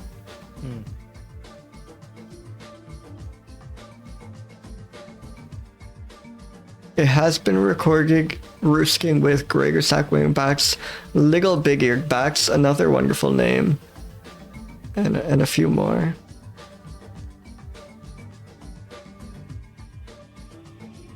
I'm looking, yeah, on GBIF here. I mean, some of these physical descriptions are so hyper-specific. I know. But like, seems like, unable to grow much facial hair. Oh, that's kind of endearing. I like that. Its diet is composed of insects, And analysis can detect vegetative material, so it has been suggested that fruits can be important food items. I think that's an excellent way of putting it. How can we make this sentence as passive as possible? Yeah, yeah. And I like, it almost doesn't sound like they're talking about relative to the bat or for the bat. They're just saying fruits might be important food items. So that's like, in general.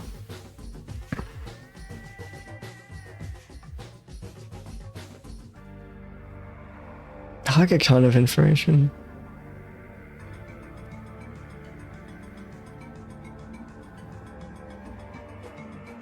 Oh wait, they're calling it the tiny big-eared bat? That's a much better name. Yeah, I'm going with that. Screw it.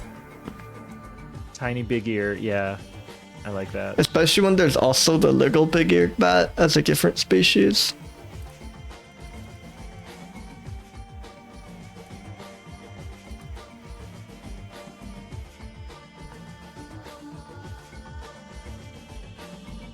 This image was... I think we've had this photographer before. I recognize his name. Yeah, Jose G. Martinez Fonseca. Hmm. Jose has like a special photo studio. Yeah. And sometimes I like Capturing bats. checking out the... Like, yeah, you can see all of his observations. And yeah, that's what I'm saying. These like really nice that's photos against a wonderful. black background. Those are great. Impressive. Yeah. Oh, and I love, yeah, see, like, sometimes they just sneak a little bird in among all the bat photos. Wow, that's a gorgeous bird. Sometimes I wish I was covering birds. There are just That's too a- many of them. Very low realistic score. Absolutely. That's crazy. Oh, and here we have, like, a great Ooh. skink. Incredible. But yeah, no, I've definitely, like, being a wildlife photographer sounds so, like, I don't think that could ever be a profession for me. It just sounds like a hobby. I would love to get into that. That is not something I considered before this, but Well, it looks like he's got an Instagram account as well with some great photos. So maybe give him a follow. oh, hell yeah. Yeah, similar bat ratings on this one, I think, to the others. Sure. This one's a bit less realistic because of the big ears. I agree. Yeah. This one looks quite... This one does not look pungent at all to me. It looks quite... It's like, look, it's like... Mm-hmm. So, like, clean looking.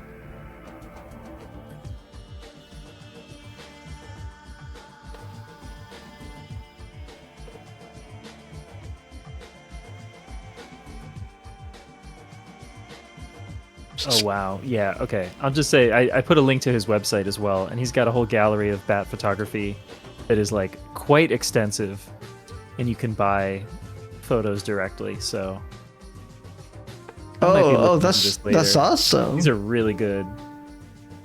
Oh yeah.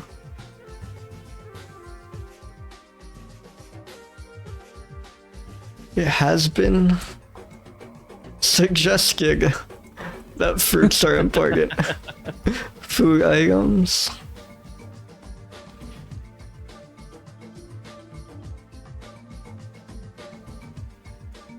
Charming look.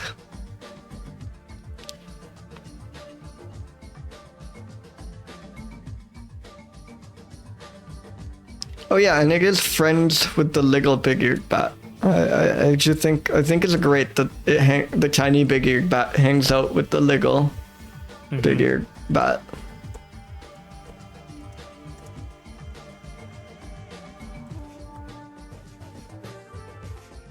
I think that's good for this one. Okay. Yeah. These have been good, bat. but I wouldn't mind a non-bat if I'm being perfectly honest. On the next roll.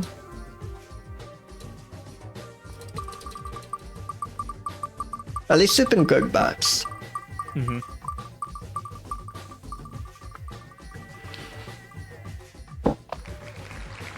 Dendrolagus, we've had this before. Just one more bat. It's gonna be this. I know it already. Shouldn't say anything. Ooh! Wow! Oh my god, Oh, yes, this the tree is- kangaroo! I've God. never seen one of these before. I love tree kangaroos. This is the I knew about tree kangaroos before. I spent some time in Australia and they are just incredible. God, this is Wow. like such a strange shape. Some of the tree kangaroos really look like kangaroos. This one is crazy. This one, like, just if you just showed me this photo, I would think, oh, that's like some creature from the new, like, Star Wars. Yeah, series. yeah. This is like This is not like an Earth creature. they're like, you know, they cynically introduced this to sell plushies for the new Yeah. Star Wars It's been, like, movie. Engineered in a lab for maximum cuteness. This is so good. Look at this image. It kind of looks a bit stony or something, like something in that expression.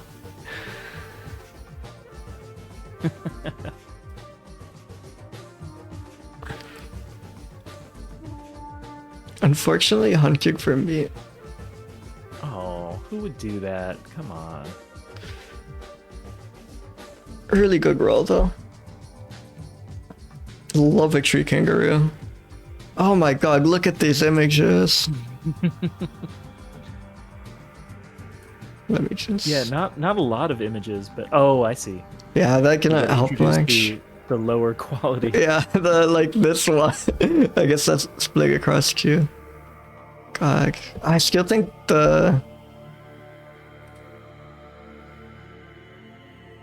this image is unbeatable. Mm-hmm. Any critter that can just perch on your shoulder like that. Yeah. It's wonderful.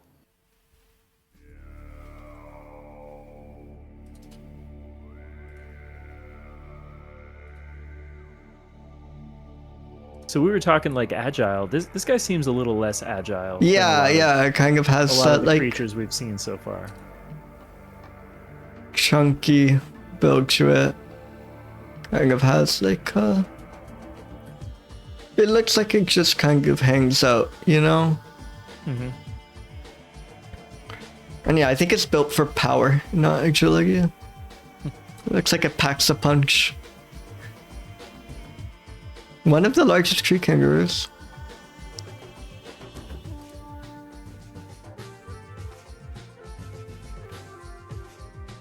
Activity may be reduced in heavy rain, Whoa.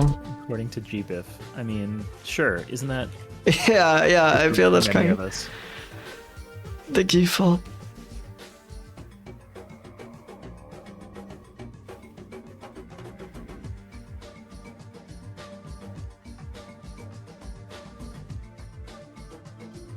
I'd like to get a better look at its tail. I'd say it's non-prehensile, but like, it seems like it's got some length to it. I can't.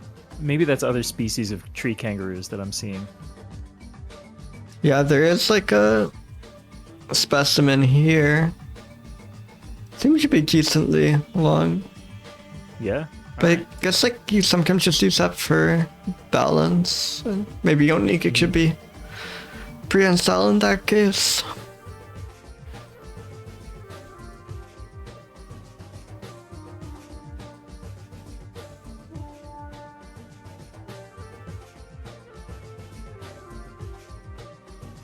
Yeah, not a ton of information. Reportedly eats leaves.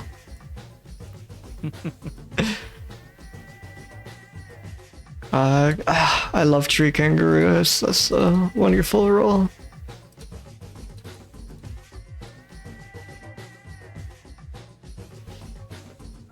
I know, I really like that. Yeah, I agree, kind of less agile looking than most of the ones you've been getting.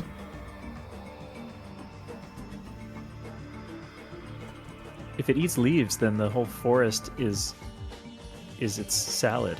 Yeah. Maybe like a 64 agile. Yeah. Very low realistic, right? This thing is Yeah. mega up. I'm thinking like 17 even.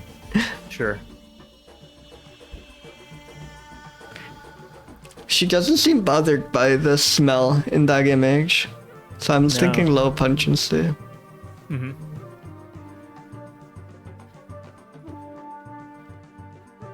And again, it seems kind of too chill to be turbulent, you know? I mean, okay, my one thought with the pungents is they are marsupial, they've got the pouch situation. Oh, yeah, that's true. That's true. Those things are known to be kind of smelly, right? Okay, I could go up to like we don't have much to go off, so that might be a case Just for... a little, yeah. But it's like a manageable pungence. Yeah.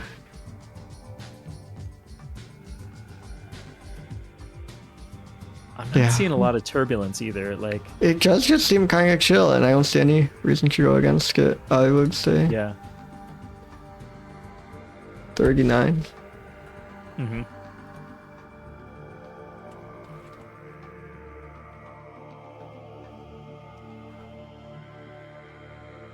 Another one that's mostly solitary, it says. Yeah.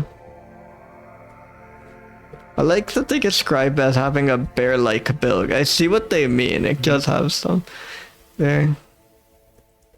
I'm wondering if the one in the photo is also like very adolescent. Yeah. Yeah, because it doesn't look that big. I'm not really familiar with tree kangaroos. But like, you know, proportionally, do they change a lot into adulthood? Oh, I think it even says, yeah, a baby tree kangaroo. Okay. In the caption. That does. Oh, yep. Might not like the rain is the last. Yeah. I like that they're not even sure about that. It's like seems less active during heavy, or maybe less active during heavy rainfall. All right, should we spin another? Sure.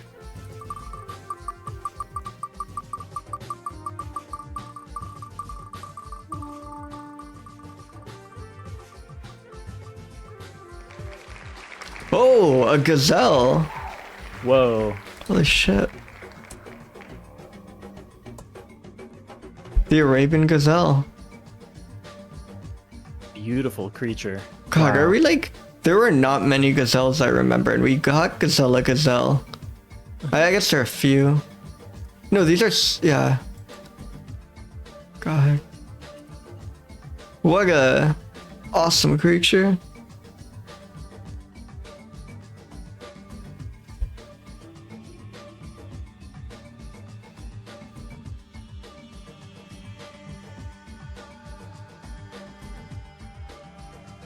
They chew their cud. I can never remember if that means you're kosher or you're not kosher, but it means one of those two things if you chew your cud.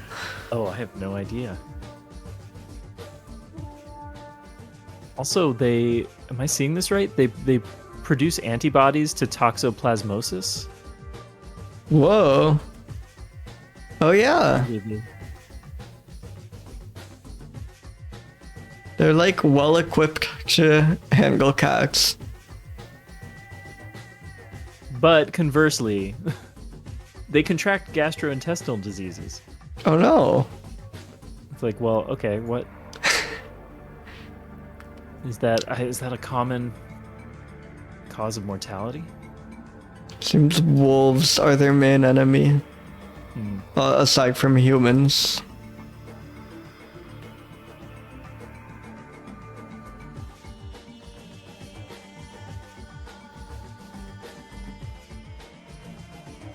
See if we can get more photos of this on our naturalist. Oh yeah. Oh, beautiful. There are a lot of photos actually.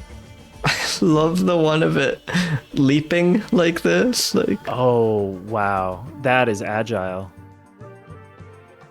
God. That is agility personified. Absolutely.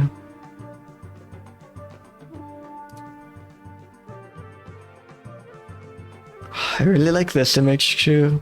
It does look a bit alien here. I don't know.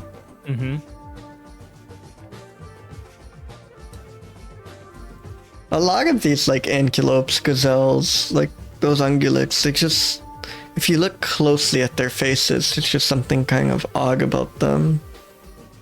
I think it's something about the eyes being so dark and yeah.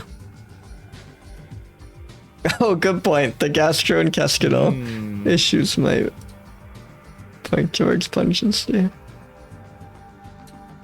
Yeah, and I feel like they don't have the means to like clean themselves the way that some of the other creatures Unfortunately, do. yeah. No, I feel like thinking of like petting zoos and stuff, I feel animals like this too can kind of Yep. get skinky.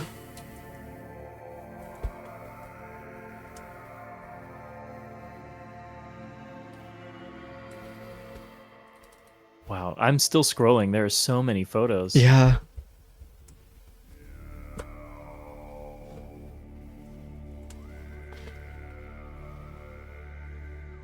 That's...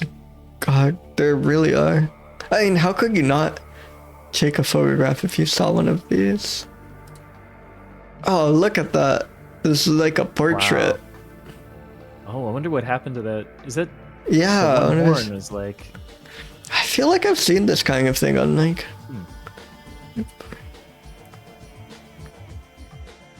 I feel like they don't always... They aren't always super symmetric. I don't know if it's because like they break off easily or something. Oh, look at the two young ones. That's so cute. It does seem like a lot of these photos are probably from some kind of nature preserves. Wait, yeah. Wait, oh god, sorry. I got momentarily scared. That is really good. That's so cute. The smug expression too, and it like turning his head back like that.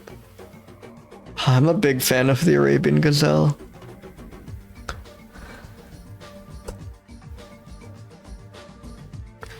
So let's see if GBIF has.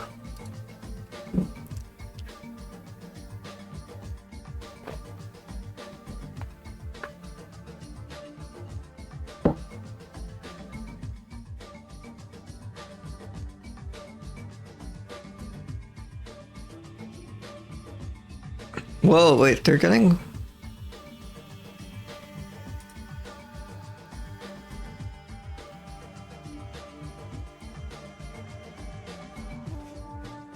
They have like shockingly little information. Yeah, I'm noticing that too. I think sometimes it's because if they have a subspecies, they prefer to be granular, maybe? No, but there's not much on that either. This Wikipedia had a good deal of information. We can just go with that. Mm-hmm. Yeah, very agile, right? Like 240 something. Oh, yeah. Yeah. Don't even try to chase one of these. Realistic? They're like, it's a familiar enough animal. Like, you know, people have heard of the gazelle. And it's like not completely out there, but it gets kind of strange to me. I don't know how to place it, but something in the like face.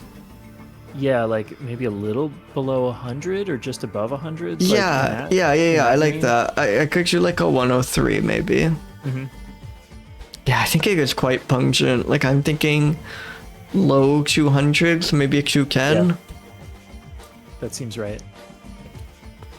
I think. And they seem very aerodynamic. Yeah. Because I mean, it's less or more turbulent? Less. I think less. Yeah. They avoid. Yeah, it's too graceful.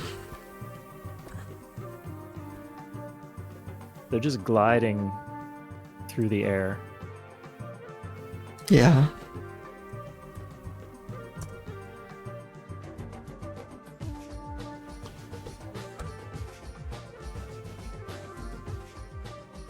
Main enemies are people and wolves.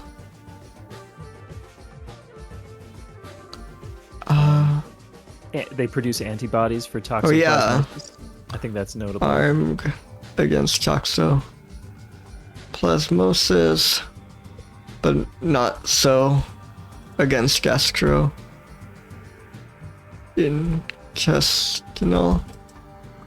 issues. Oh, they scan on their rear legs to access higher food. That's very cute. Oh, how come we didn't see any photos of that? I know, it must be like rare behavior.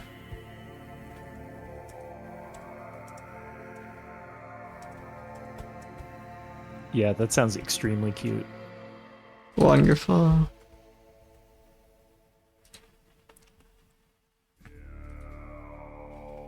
All right, should we spin another mammal? Sure.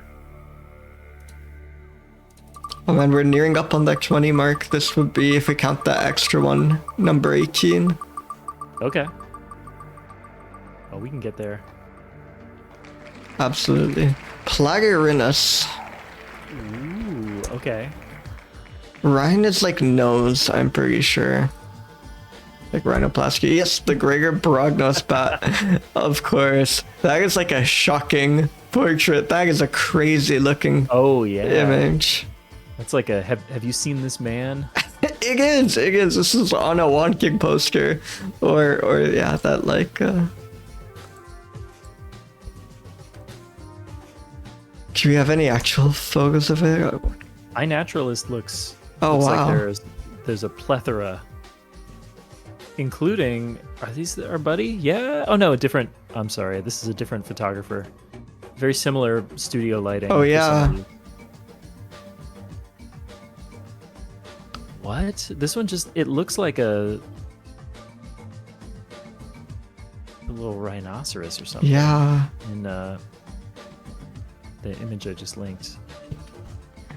It's, I guess, a strange looking creature.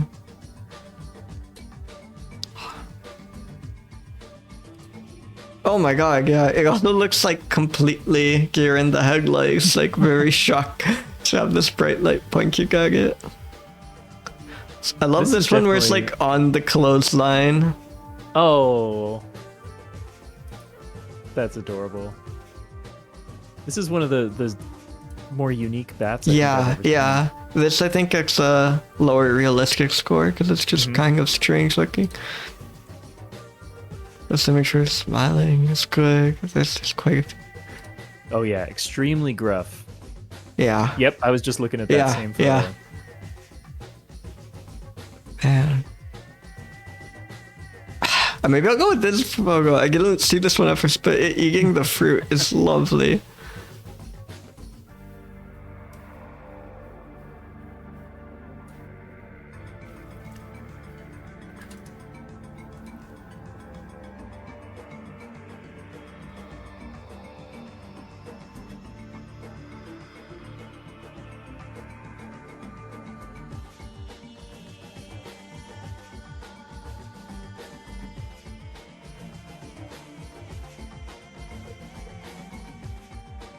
A ton of information. Yeah.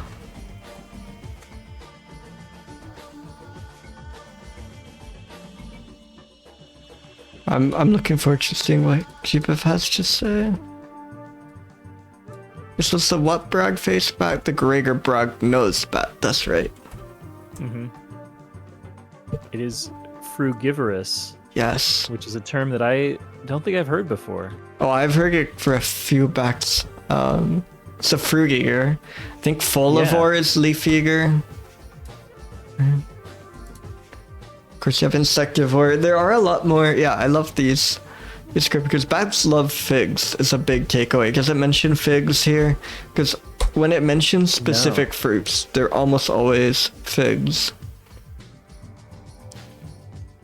Yeah, but it doesn't mention figs by name, but it does mention ficus, the fig genus. There you go. Aha. It's always figs.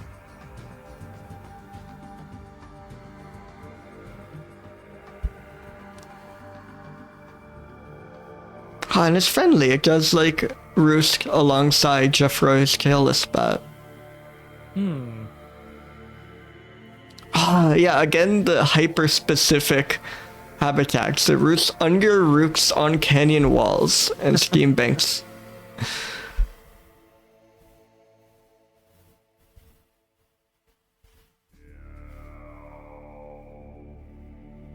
Okay.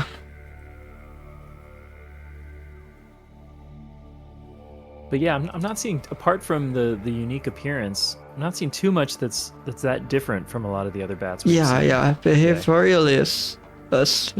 So I think this goes down maybe even like a 104 or something in realistic. It's just quite a strange looking fellow. Yeah. This one also looks like, he could have come out of like Jim Henson's Creature Workshop or something. Absolutely. Kind of a messy eager, which maybe it contributes to his pungency score. Mm-hmm. It's probably kind of a little sticky. Yeah. He's just sticky all the time. I think these... I think we've gotten good at grading bats. I think... Another fig eater.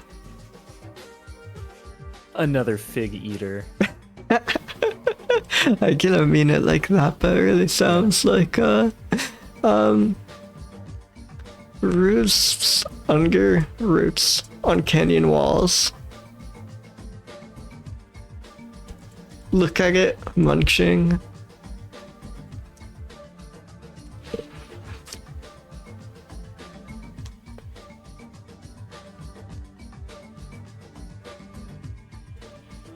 And just something like strange looking fellow. It's just a peculiar bat. Yep. All right, Yeah, I like next this one a lot. mammal. Let's see another.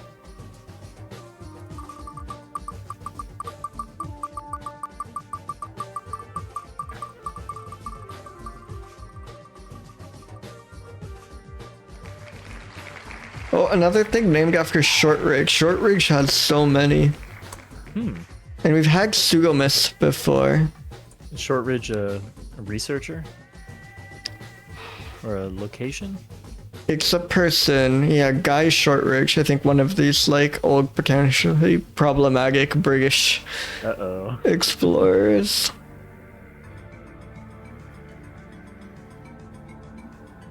They don't point to anything explicitly bad here, so we can give... But we can assume. Yeah. It's just not documented.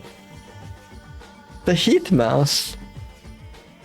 Look at that. Oh, that's an interesting looking Great mouse. photo, yeah. Yeah. Love that, like, Lovely- fur lovely color. fur texture. Yeah. Mhm. Oh yeah, I think Pseudomys is like one of the few placental mammals that like thrived in Australia. I remember reading about this. Yeah, among the few terrestrial placental mammals that colonized Australia without human intervention. They also call him the blunt-faced rat. That seems much meaner. Yeah, it's not even... Pass. Okay. Here's a question. What's the difference between a mouse and a rat? The more I do this, the more I get convinced there really is none. Yeah. Mouse is like what branding. they call it when it's small, and rat is what they call it when it's big, seems to be the main rule. Well, this one's both, apparently. Yeah, it's great when they can't settle on one, like when you get the...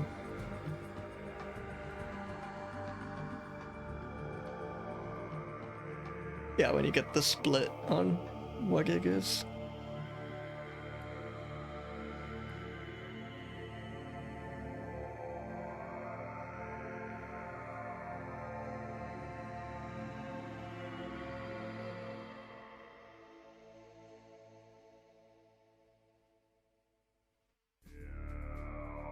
I want to see if there are more photos of this.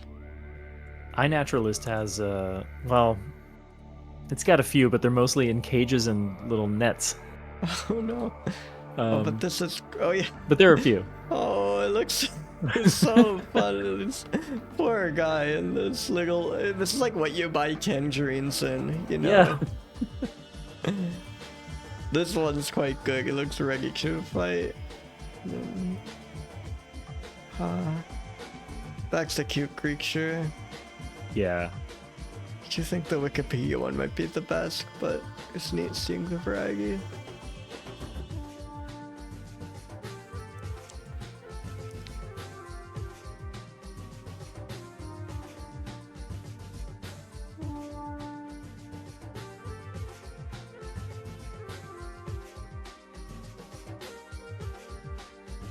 It likes Wow. eating subterranean fruiting bodies. That's exciting. That's great. Subterranean fruiting buggies is really a phrase you don't run I guess into it's- very often. It's just a generalist in terms of diet. I like that. That's good. It's not picky. Not a picky eater. Yeah. That can be not. Heath mouse.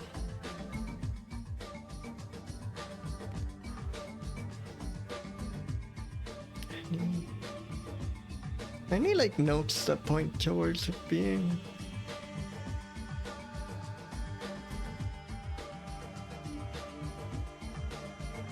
I love that they're passive and trusting when handling in the field. Mm-hmm. They were presumed to be extinct for 30 years, Whoa. and then they found them. Yeah, and it seems like they're doing okay. Like they're not even they're near threatened, but that's like just one level below least concern. It sounds for being believed to be extinct for 30 years. I think that's about as good as it gets, you know.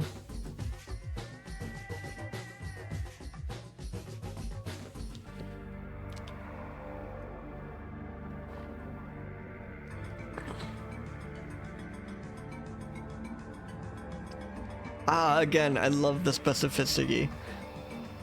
Its favorite habitat is dry heathland that has been burnt within the preceding 5 to 15 years.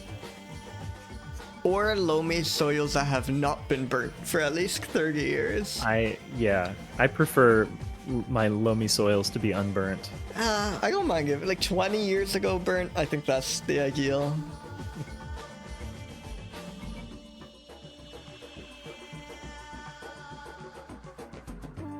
Wonderful. No, I'm not getting much information on agility. No.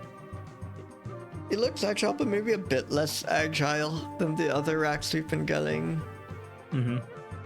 It being like trusting and passive in the field. Maybe it's not the most nimble. It just kind of relies on its charm instead.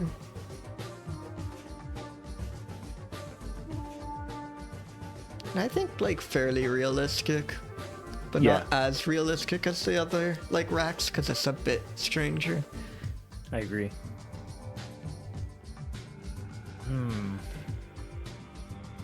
Is it pungent? I mean, it's got a wide variety of food in its diet, but Yeah. I don't know if that's much of a factor really for this guy. It does say.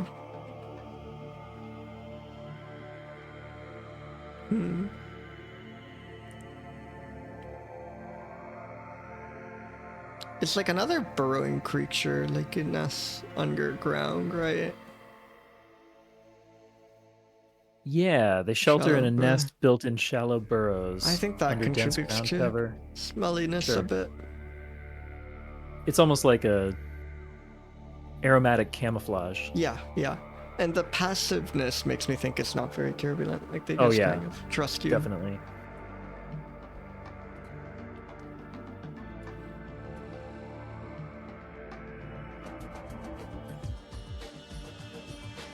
Passive and trusting when handled, and then something about the preferring 5 to 50.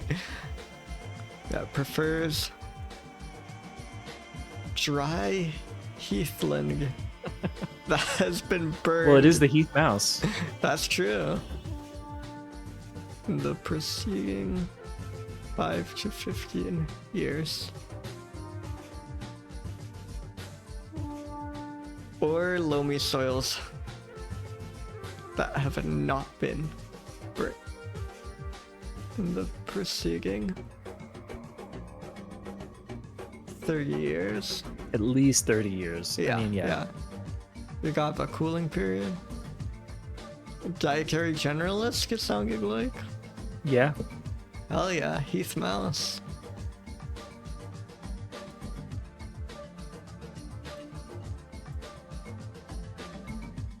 Truffle-like food, actually, yeah, that's... Oh, yes, That's that's true. right. And The then what was subterranean fruiting bodies. Yeah, I really like that.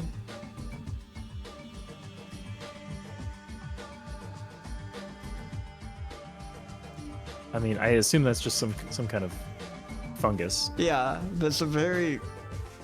it's lovely how vague of a description they give. Like, subterranean fruiting bodies.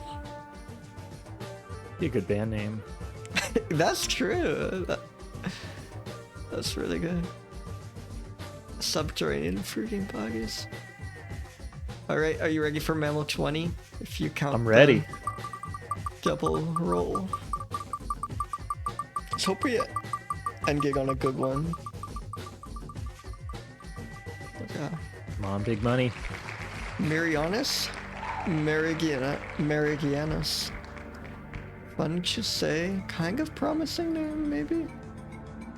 Ooh. Sigurd. The midday gerbil. Whoa.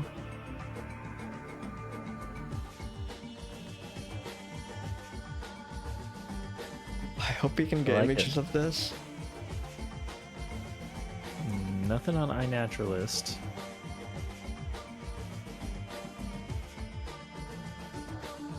So there just seem to Oh, be images on GBIF. GBIF. Yep.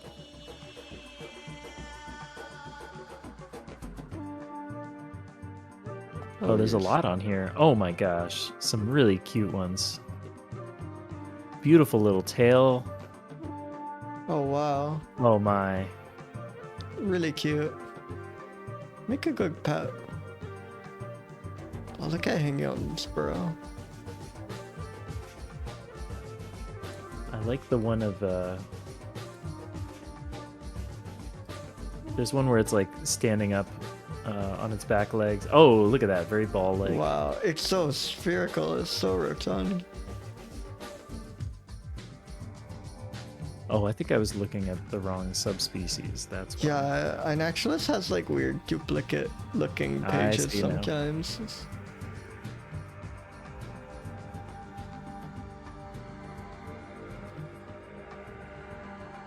Yeah, I'm really liking that tail. Yeah. Maybe pull up an image for it's more visible. Yeah, that's actually, maybe look at this photo. So you can really, it's sad. It's like hard to get an angle that captures how spherical it is and captures the wonderful tail. I like the photo you selected there. That's a good one. Or maybe, yeah, this one kind of has both. But I like where it's facing the camera. We can just make a note about it having a good tail. Mm-hmm.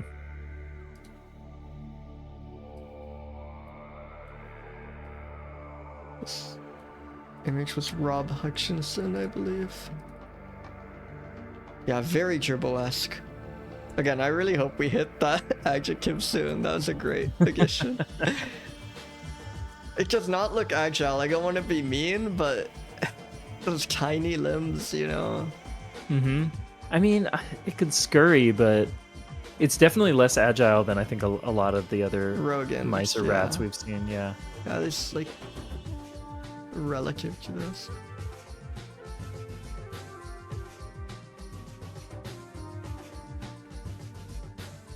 Clear social structure. I love that. I love that they just stop there. Excellent. They definitely have one. They inhabit sand dunes, steppes, grasslands, cultivated. Also, what? I'm seeing it's primarily nocturnal. Oh, Why is it midday? that is funny. That's really funny. I need to investigate this further. I love it being called the Mickey. It may emerge in daylight in autumn and winter. Still does not explain why it's called the midday. I also love it digs under the roots of thorn scrub. I have no idea if this is why, but I like to imagine that's like a fence system. Like it has this little barbed wire around its the entry-choose burrow.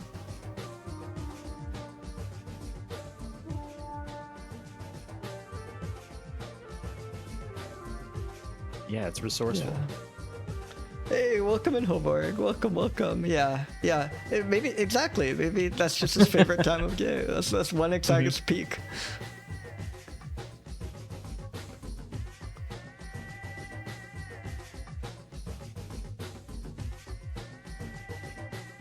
I also haven't heard of Jerd before. Yeah. I wonder if that's like fun. related to the word gerbil. Like gerbil might be some Americanization of Jerd.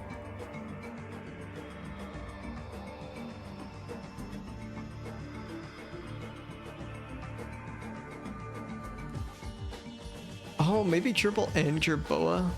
Well, maybe not. They have the same, kind of the same origin. That's what I thought they were getting at, because they had the C also. But seems like it might not be the case.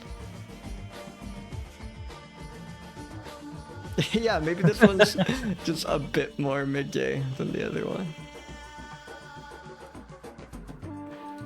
Yeah, I'm thinking like 106 agile. I don't know if you think that's too mean. Based on what we're seeing, I think that seems kind of fair. How realistic is this to you?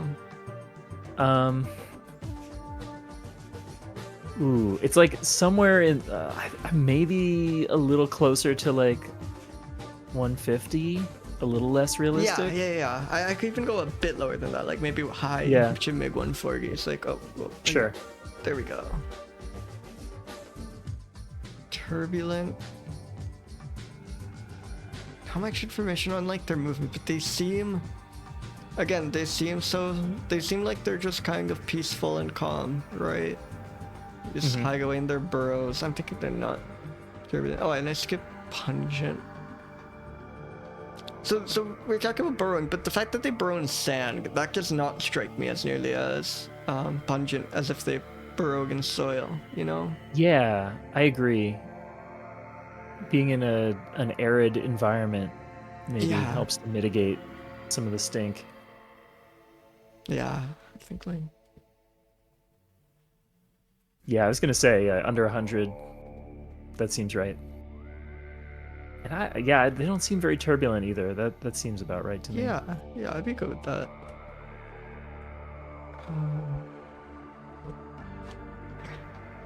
Mostly nocturnal, despite the name. And I'll include the fan theories.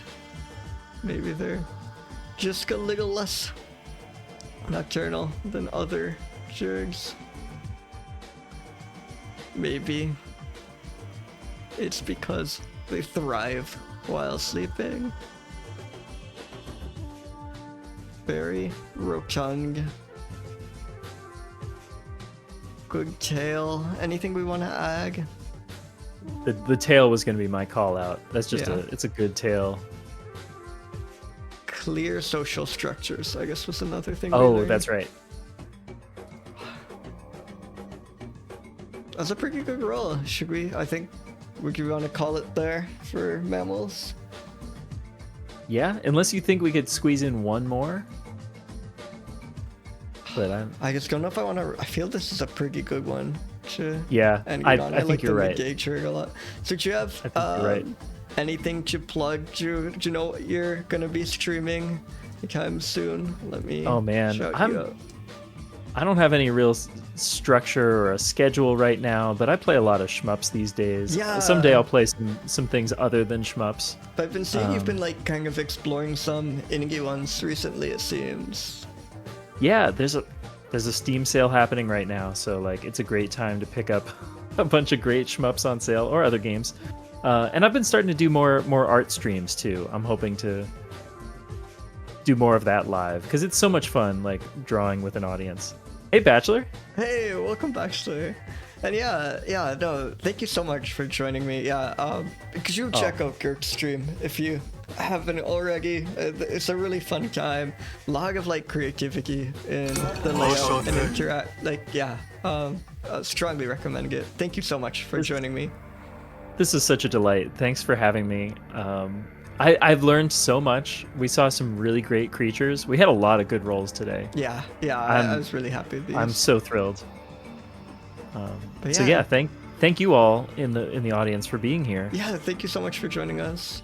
Gert, do you have anyone you wanna raid perhaps? Oh, good question. Let's see who's live right now. Take a look as well.